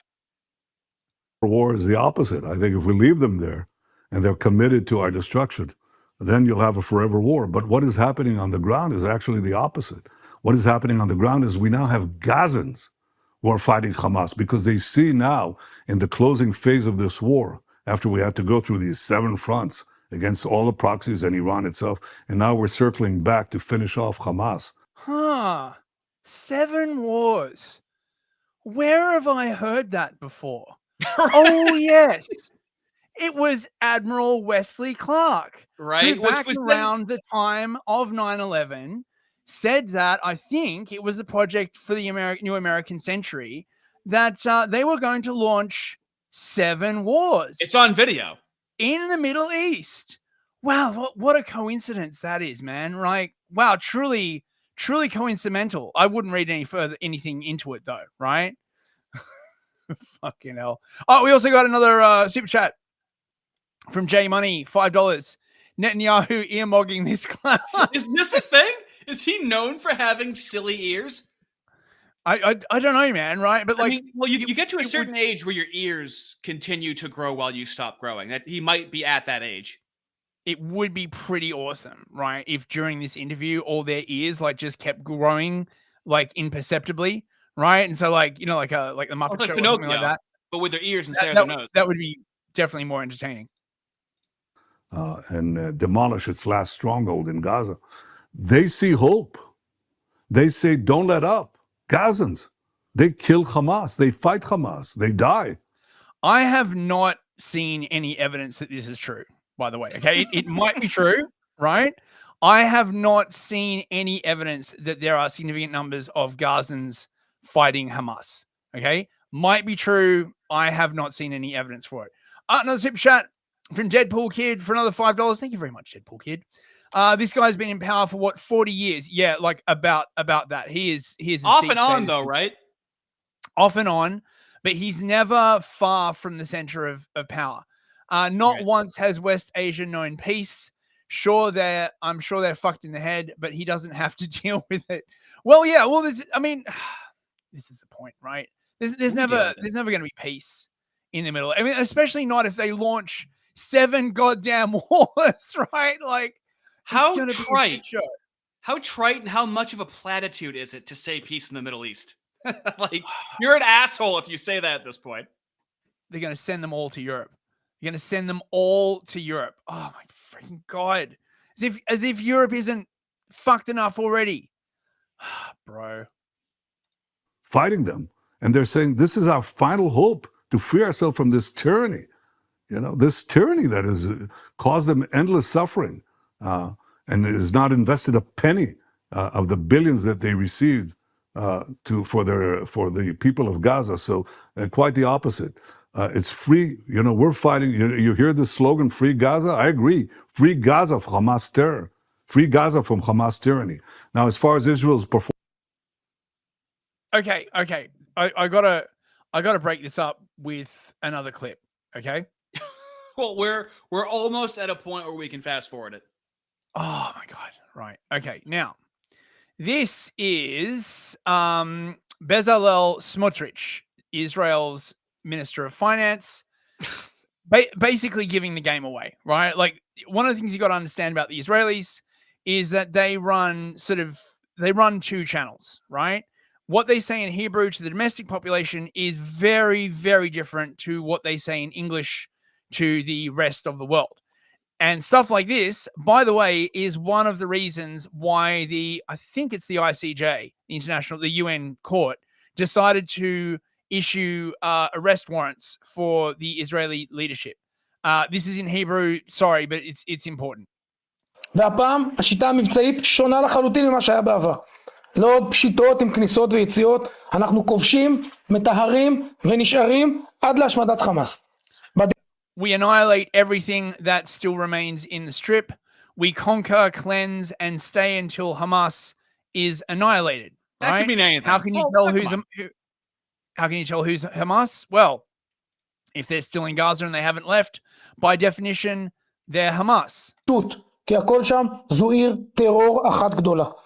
במסגרת המלחמה צה"ל מניע אוכלוסייה מאזורי הלחימה ולא משאיר אבן על אבן. אני אומר לכם, פשוט תסתכלו על הסרטונים של מה שקורה ברצועת עזה. האוכלוסייה תגיע לדרום הרצועה ומשם בעזרת השם למדינות שלישיות. And from there, God willing, to third countries as part of President Trump's plan. Right? So this is the finance minister of Israel, right? I'm not just saying this. They are literally saying it, right? They're going to move the entire population to the south of Gaza and then they're going to ship them out to third countries. Oh, great, right? Like, you know, because if there's one thing the UK could use, it's like a few million Gazans. Well, it's almost like the countries have been conditioned to this. Fuck's sake. במסגרת תוכנית הנשיא טראמפ זה שינוי של מהלך ההיסטוריה, לא פחות. מינימום נדרש שיגיע לאוכלוסייה פשוט כדי שהעולם לא יעצור אותנו ויאשים אותנו בפשעי... So we're doing the bare minimum possible so that the world will not accuse us of war crimes. That's literally a direct quote. I know, Oh dude. my It's just God. it's what they can get away with versus what white people in their countries making jokes on Telegram chats can't get away with. It's just fucking astonishing.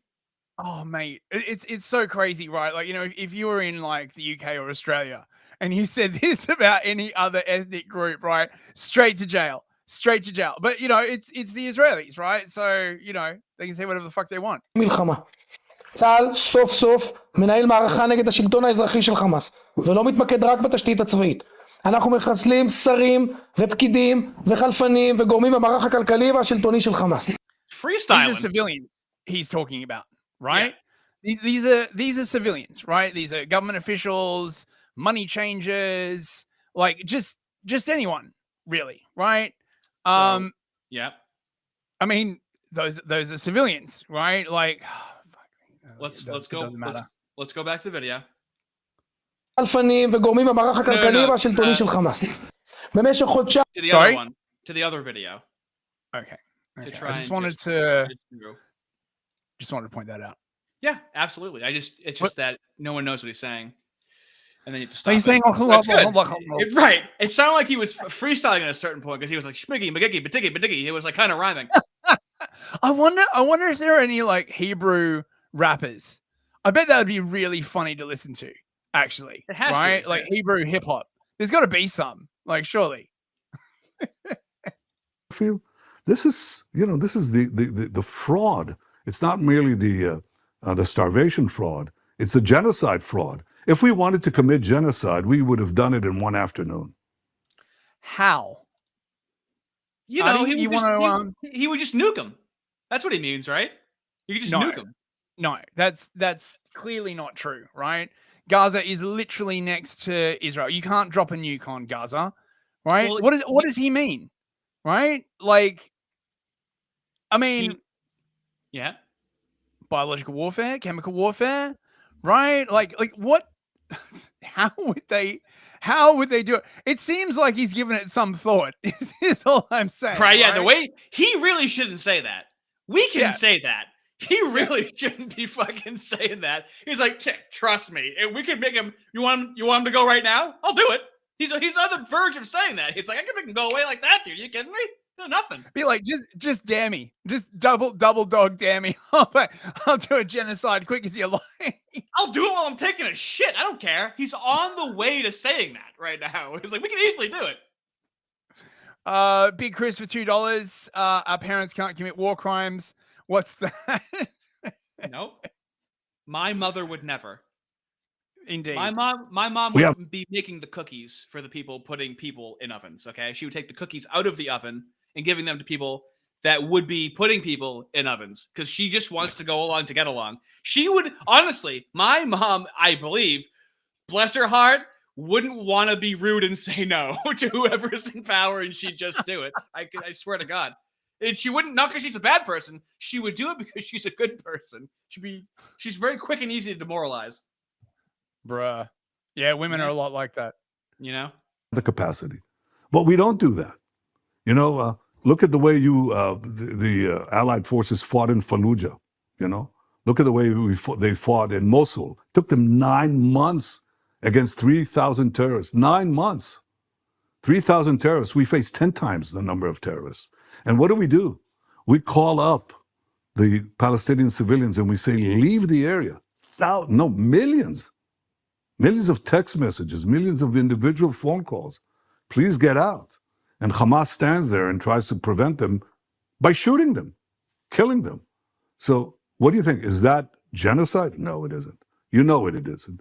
And yet Israel is... Hello? Sorry, muted. Okay, so I have to intersperse here, right? Now, viewers may be unaware, right, because it is deliberately put about, that the definition of genocide is just killing a whole bunch of people. But that's not the actual definition under the UN Convention, right? So Article 2 of the Convention defines genocide as any of the following acts committed with the intent to destroy. And intent is important, by the way, right? To prove genocide, you have to prove that there is intention to do it. If you just kill a whole bunch of people, whoops, by accident, that's crimes against humanity, different thing, right? But because the word genocide has taken on such an aura post World War II, everybody talks about it, but it's actually very hard to prove.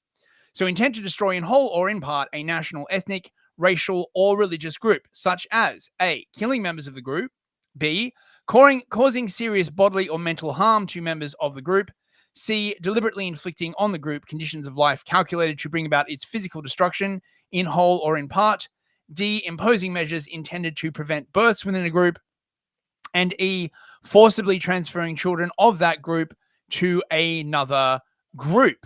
Now, one of the ways, by the way, that you can get around this is by saying, well, they're not really a group, right? Like, you know, it's just definitions, dude. It's so fucking childish. Is there really such a thing as Americans, bro, right? Like, do the English even exist, really, bro? Right? Are they really a group? That's great. Yeah, check this shit out. When you say it's a genocide, what do you mean? The Israelis are systematically trying to destroy the Palestinians as a national group, right? They're targeting them as Palestinians, and they're trying to destroy Palestinian national identity in addition to murdering huge numbers of Palestinians. Why are we using the word Palestinian? There's no such thing as a Palestinian person. There is no such thing as the Palestinians. The bottom line is this. There is no such thing as a Palestinian people. Rabbi Walicki, a great friend, what is the situation in Gaza as the truth? There's nobody dying of starvation in the Gaza Strip. They're not emaciated. They're not starving. The people of Gaza are not starving. They're trying to destroy Palestinian national identity. There is no such thing as a Palestinian people. In addition to murdering huge numbers of Palestinians. They're not emaciated. They're not starving. The people of Gaza are not starving. Nice setup. Not very nice. Very nice. So like when the next time someone, you know, comes to your national group, right? And, you know, start saying like, you know, do you even exist, bro? Right? Do Americans even exist? Right? Do the English even exist? Right? They're doing that. Right? Oh, we got on the super chat. Another $5 from Deadpool Kid. BB, can we drop a nuke? War ministers, no, sir. We'll get it. BB, can the US drop a nuke? Chain of command. I think that might be too far, even for the Americans, bro. Sometimes you ask mommy, then you ask daddy. Okay. That's right, exactly. And from J Money for $5. Thank you. Spiritually mooish to be arguing definitions like a lawyer. It's very, very disputational. I used to call it commie. I used to call it leftist, but boy, oh boy, have I learned my lesson. Right. Okay. Back to this interview. We're almost there. We're almost at the limit. You said at a certain point we can just fast forward through the rest. I need him to say 2,500 years. It kills me. Okay. Is being blamed, and of course the ratio of combatants to non-combatants killed is about 1.5 to 1, which is probably, I think every civilian death is a tragedy. We do everything we can, as no army has done in history in such dense urban warfare, to prevent it. But Israel can't be, it's not merely that it can't be held to a higher standard. It's held to an impossible standard. I mean, look at the Allies in World War II. You know what they know? Konstantin, do you know? What did they do? Tell me, what did they do? So I guess this is the argument I've heard before, that because the Allies bombed Dresden, it's okay for Israel to bomb Gaza, in flat. Big Chris for $2. A bigot would say Palestinians would disagree. Yes, only bigots would say that. Big Chris, thank you very much. I just think it's funny that Netanyahu said, like, you know what happened in World War II, right? And Francis goes, yeah. And then he goes, what happened? And look at Francis's face. Oh, fuck. I thought he meant it rhetorically. Fuck me. But look at Konstantin's already about to answer. Thank God. They call civilians to leave, that they give them, caravans of food. Did anything of that like that happen? No. Well, let's be honest, and this is an argument I've made myself. At the end of World War II, we flattened Germany because they made us, because we had to destroy the military infrastructure, the transportation infrastructure to actually be able to win the war.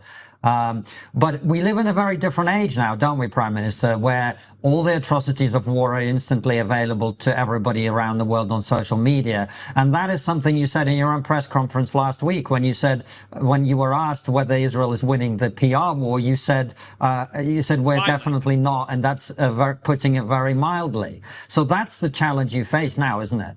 Yes, but, I never thought of Winston Churchill as a war criminal, but I guess he would be held as such today. But, of course, it's not really towards the end of the war that you flatten Germany. When you cross when you cross the channel in Normandy and you went into the cities, you just bombed these cities, tank fire, artillery fire, air fire, without giving notice or anything like that.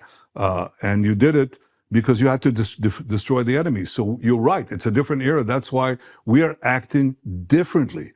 And we are we're holding ourselves to the highest standard, and yet we're being condemned by those who know better and even saw their own troops in Afghanistan or in Iraq. Be that as it may, it's very hard to fight the deception, the lies, the starved children. The pictures of starved children who turn out to have cerebral palsy or. Hold on, let it play. Yeah, there was that one picture. I don't think they're disputing all of them, right? Whatever.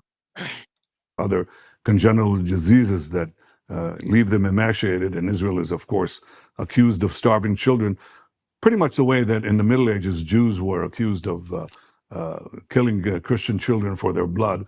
So, what do you do against the lie that circles the earth 10 times before the truth has a chance to emerge?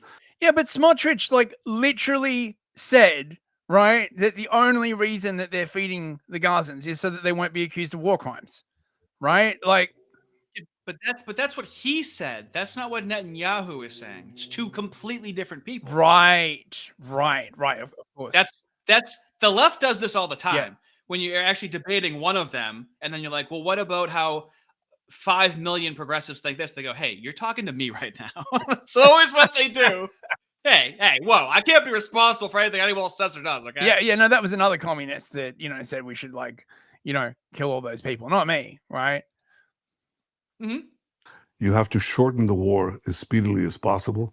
And frankly, we also have to do something about the algorithms and the social networks. This is a big challenge. I don't want to dismiss it. James But Lindsay.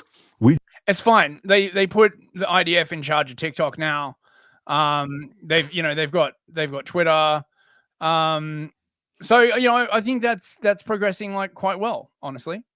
Jews have been fighting and losing the propaganda war for about 2,500 years. Well, what's different now is that we're winning the ground war. We're forcing, what comes after the propaganda vilification is the hubris to go, we've been losing the propaganda war. There's no underlying ethic. It's reality to them is making things look a certain way. Yep. Propaganda, rhetoric, sophistry.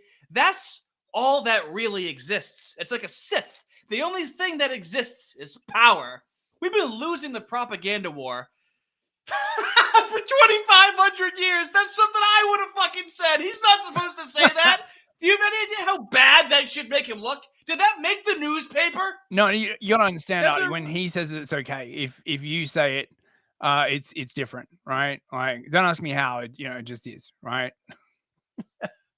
Holy shit, dude. Why do you suppose that the propaganda war, them getting kicked out of countries was propaganda, right? Yep. It was what they were putting in the newspapers, not what they were encountering in reality in person. But thank God we can scoot to the end of this. If you want, go to 32 minutes. Oh, thank God. Yeah. Wait, let me see. 32 minutes. This is bad for my soul watching this. I swear to God. Right, 32 minutes. Woo! Right. Time code achieved.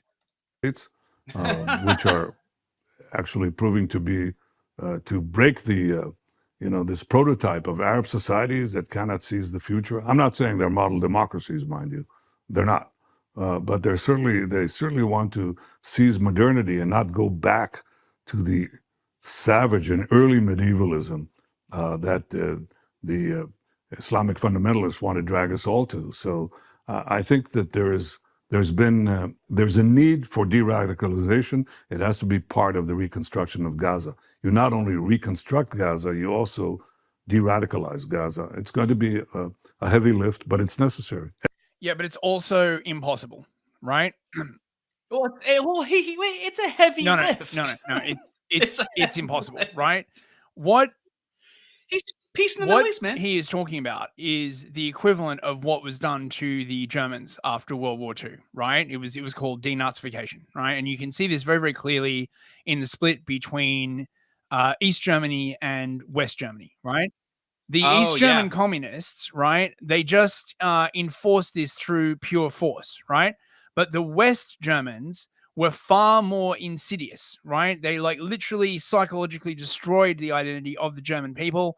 And that's why they're like complete cucks now, right? And that's why even today, if you like meet someone from Germany, particularly in the West, and you bring up World War II, you can literally see them like cringe. It's implanted like so deeply. They've tried doing this to the Palestinians, right? It just won't work, right? The Palestinians are just like, nah, we're not doing it. Believe me, if they could have de-radicalized, quote unquote, the Palestinians, they would have by now, right? Right. And it can be done. Prime Minister, final question we ask all of our guests on the show is, what is the one thing that we are not talking about as a society, and in your case, as a civilization, I would say, what are we not talking about within Western civilization that we should be talking about? Well, three things. History, history, and history. This is an ahistorical generation that is being raised here. And if its sense of history goes back to breakfast, you're lucky. And unless you know how we got here, you don't know how to proceed from here. And that is, I think, lacking. Not lacking on your part, obviously, but... he means more Holocaust museums, doesn't he? Right? Like that's what he's talking about. We're opening one up in Boston. We're getting one here soon. Oh, God. Would you agree? You think I certainly would, but can you flesh that out for us? What are the lessons you would want people to take from history that you feel that they're not? Well, I'll tell you the lessons that we, the Jewish people, took from history. Number one is when somebody says they're going to annihilate you, take it seriously. Don't wait for them to do it, but prevent them, as we did in the remarkable action that we took against Iran, because they were developing nuclear weapons and they were going to have 20,000 ballistic missiles, 1-ton ballistic missiles, that on a country the size of Israel, which is tiny, it's like the size of Wales or New Jersey, little guys. that would obliterate us. So we had to take action, and we didn't wait for them to annihilate us first. And I think that that is very revisionist, right? Like well, no, he's talking about the real history. Israel did not win the 12-day war. I mean, you could sort of say it was a draw of sorts, right? But they didn't win. I think in general, for the democracies, I would say, well, how about remembering Churchill's warning? He said that the democracies fall into the slumber of democracies. And he said that it's only when the jarring gong of danger wakes them up that, they do something about it. Well, they might sleep through the jarring gong of danger, because I think it's gonging well enough right now. You have these Islamic radicals, Islamist radicals that want to tear up Arab society. They want to subjugate all the Muslims. They want to destroy Israel. They obliterate Christians one after the other. And they say they're going after you. They're developing intercontinental ballistic missiles that can reach into Europe and soon into the United States. And you know what? I was not aware that Iran had threatened Europe with ICBMs. Perhaps I missed that little gem, but I was... Yeah, see, me and BB know about this stuff. You're a little out of the loop, Clearly, my security clearance is not high enough. Right. Western leaders can go on blaming Israel for this, for fighting this common menace, or they can do something about it. And It remains to be seen whether they've drawn the lesson, but we've learned the lessons of history. Somebody says he's going to kill you, wake up in time. And you know something? That's from biology too. You know, for an organism to survive, it has to recognize danger in time. And it has two options at that point. To fight. This is sounding very fashy, right? I'm pretty sure if anyone white started using this argument, right, it would be like, they would say by organism, but they mean bug, and then by bug they are comparing whatever target demographic to bugs. I mean, that's, you can feel it. Yeah. Like Hannah Arendt would not be pleased with your words there, BB, right? Like, oh my god, why isn't it fascism when he says it? That's the white check. That's the true white check. God. Or flight, you know, flight or fight. And we have nowhere to flee. We're in our ancestral homeland, and we're not going anywhere. Oh yeah, ancestral homeland, homeland. Remember that, fellas. No, I suddenly feel a sort of bond with BB there, being worried about my ancestral homeland, right? Except I keep getting told that the British don't exist, and the Australians don't exist, and that, you know, white isn't really a category, and so we don't exist. It's funny how that works, bros. So we fight them, but we're not fighting them only on our behalf. We're fighting them on your behalf too. And I hope Fuck that you. Stop it. No, we're fighting them on your behalf, said Hitler. That sounds familiar. Isn't somebody else target a demographic for the world? That's a bit different when he does. A bit fashy. I don't know. I don't like where this is leading, Artie. Ancestral homeland. Here we go. So bring up the James Lindsay. Okay. I remember making a video, because the only way I learn things is from making a video, because I'm undiagnosed. And I remember him talking about how the entire world is divided into 3 types of nationalism, but for some reason, only the United States and Israel have a magical 4th category. So let's see if the ancestral thing holds up here. This is factional. There are different factions. There's not been so on the left, there's been, with this intersectional framework, a consolidation of power on what effectively works as one kind of, you know, constellation worldview. And I say constellation because there's the race, there's the sex, there's the sexuality, and so on. There's even right hand, left hand. They'll take anyone with a grievance as long as you fit into their worldview. Right. But on the right, you have people, if we even just stick within the nationalist framework that I've articulated, there are at least 3 ways, without even getting into the American unique kind of experiment, there are at least 3 ways to think of a nation. It is a people, almost always is what you end up with as the definition. It's not necessarily like with the United States, or even, frankly, I think of the nation of the United States and also the nation of Israel as covenantal, that it's defined by the covenant. Really? Covenantal. So the United States and Israel get a special covenant. Interesting. Does that covenant mean that Israel has to accept like 1 million immigrants and refugees? Do you think? But like, it's just like, I don't know. How often do you hear that used to describe? Like, I think what the United States. Good for you. Your fucking tits resting on your fucking tummy. Go, you think that. What a convenient thought you have. Meanwhile, B'nai B'rith in 1843 that started in the United States in New York literally means Sons of the Covenant, which then became the ADL in like 1917. Yeah, well, that's... So I don't know what he's talking about with this covenant. Yeah, that's a religious thing. Not like, you know, about the first covenant was with the Jews, and then when like Jesus got killed, it was like a new covenant. It's like a whole other like let's see what this covenant is. Basically.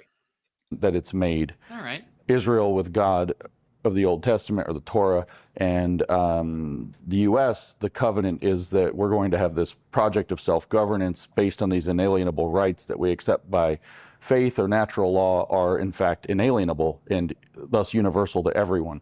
And propositions like all men are created equal, which means political standing. No man.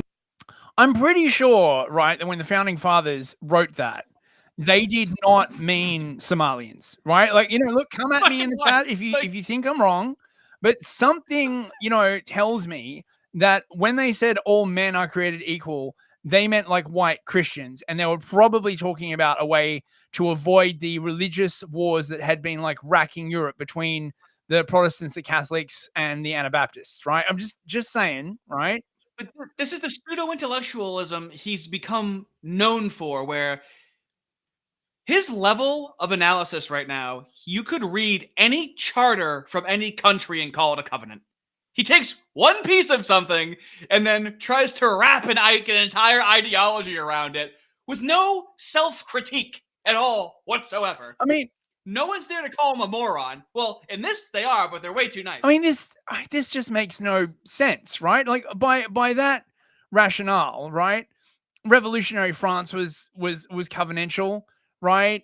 England was covenantal. Oh my god, this is so retarded. It's the what is a woman thing. It's anything can be a woman. Yeah. Well, it's a covenantal question, you see, right? Yeah. Has any inherent authority over another man. So this is a covenant, right? So I'm going to take that one off the table because there's cultural, ethnic, and political ways that you could define a nation. So pause it. Israel and the United States, they don't get those three. We're just going to cast those two special countries off to the side. Now, every other country in the world gets to be ethnic, political, and cultural. That's fucking convenient.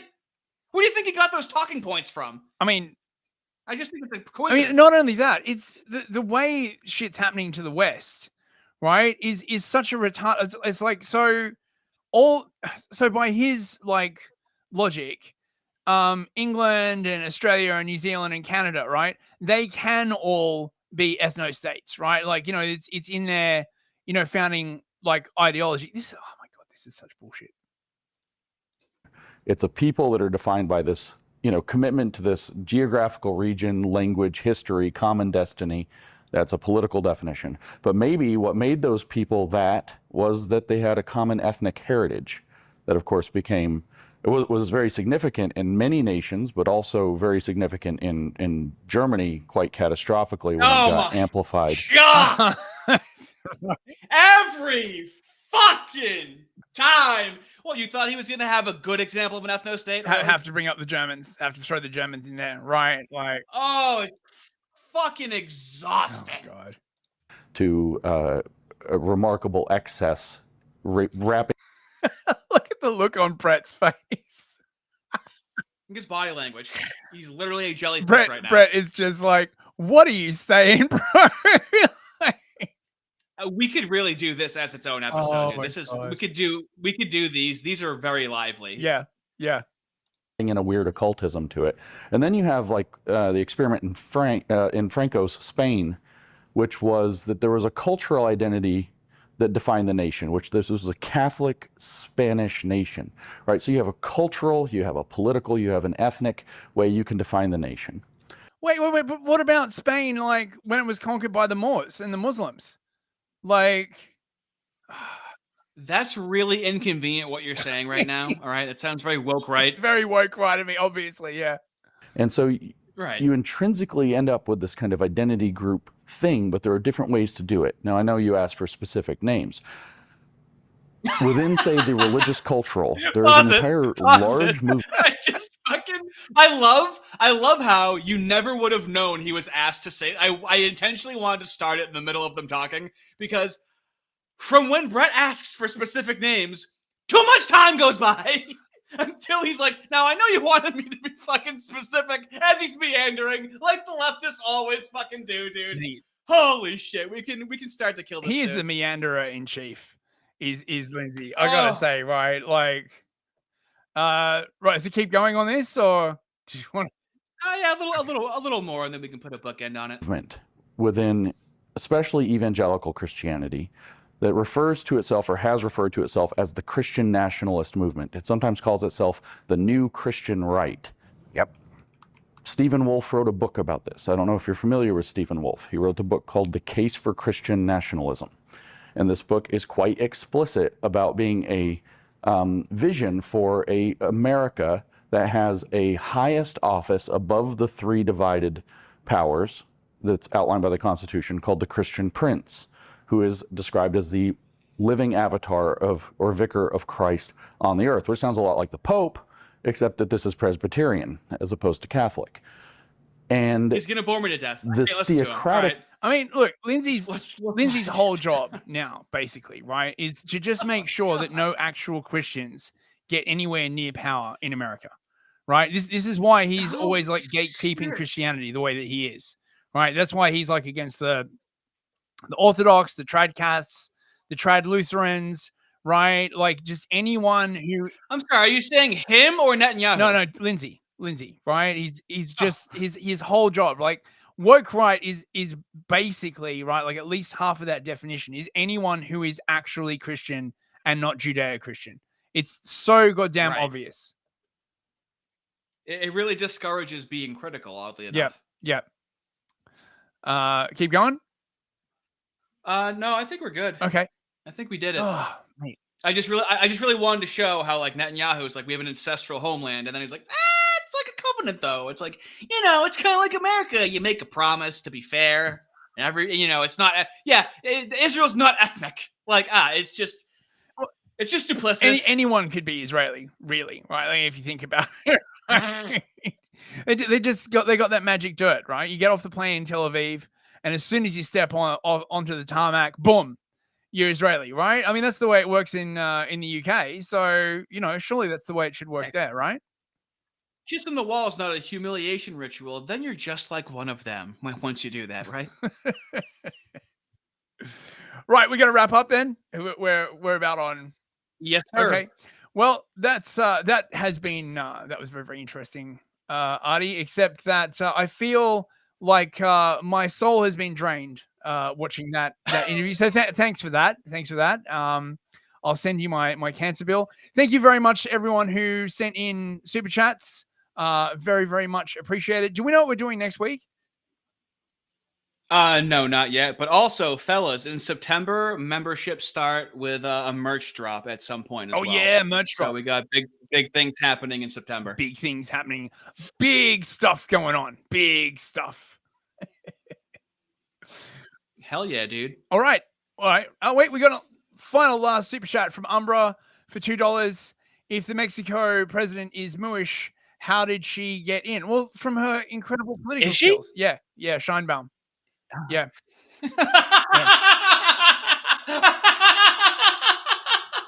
Dude, this is why, like, a year ago when somebody was like, the president of Mexico is a Jew, I'm like, you're Jew-spreading. And then, like, now it's just like, it's like a crazy guy that's seeing ghosts everywhere, and then if other people can't see the ghosts, he sounds crazy.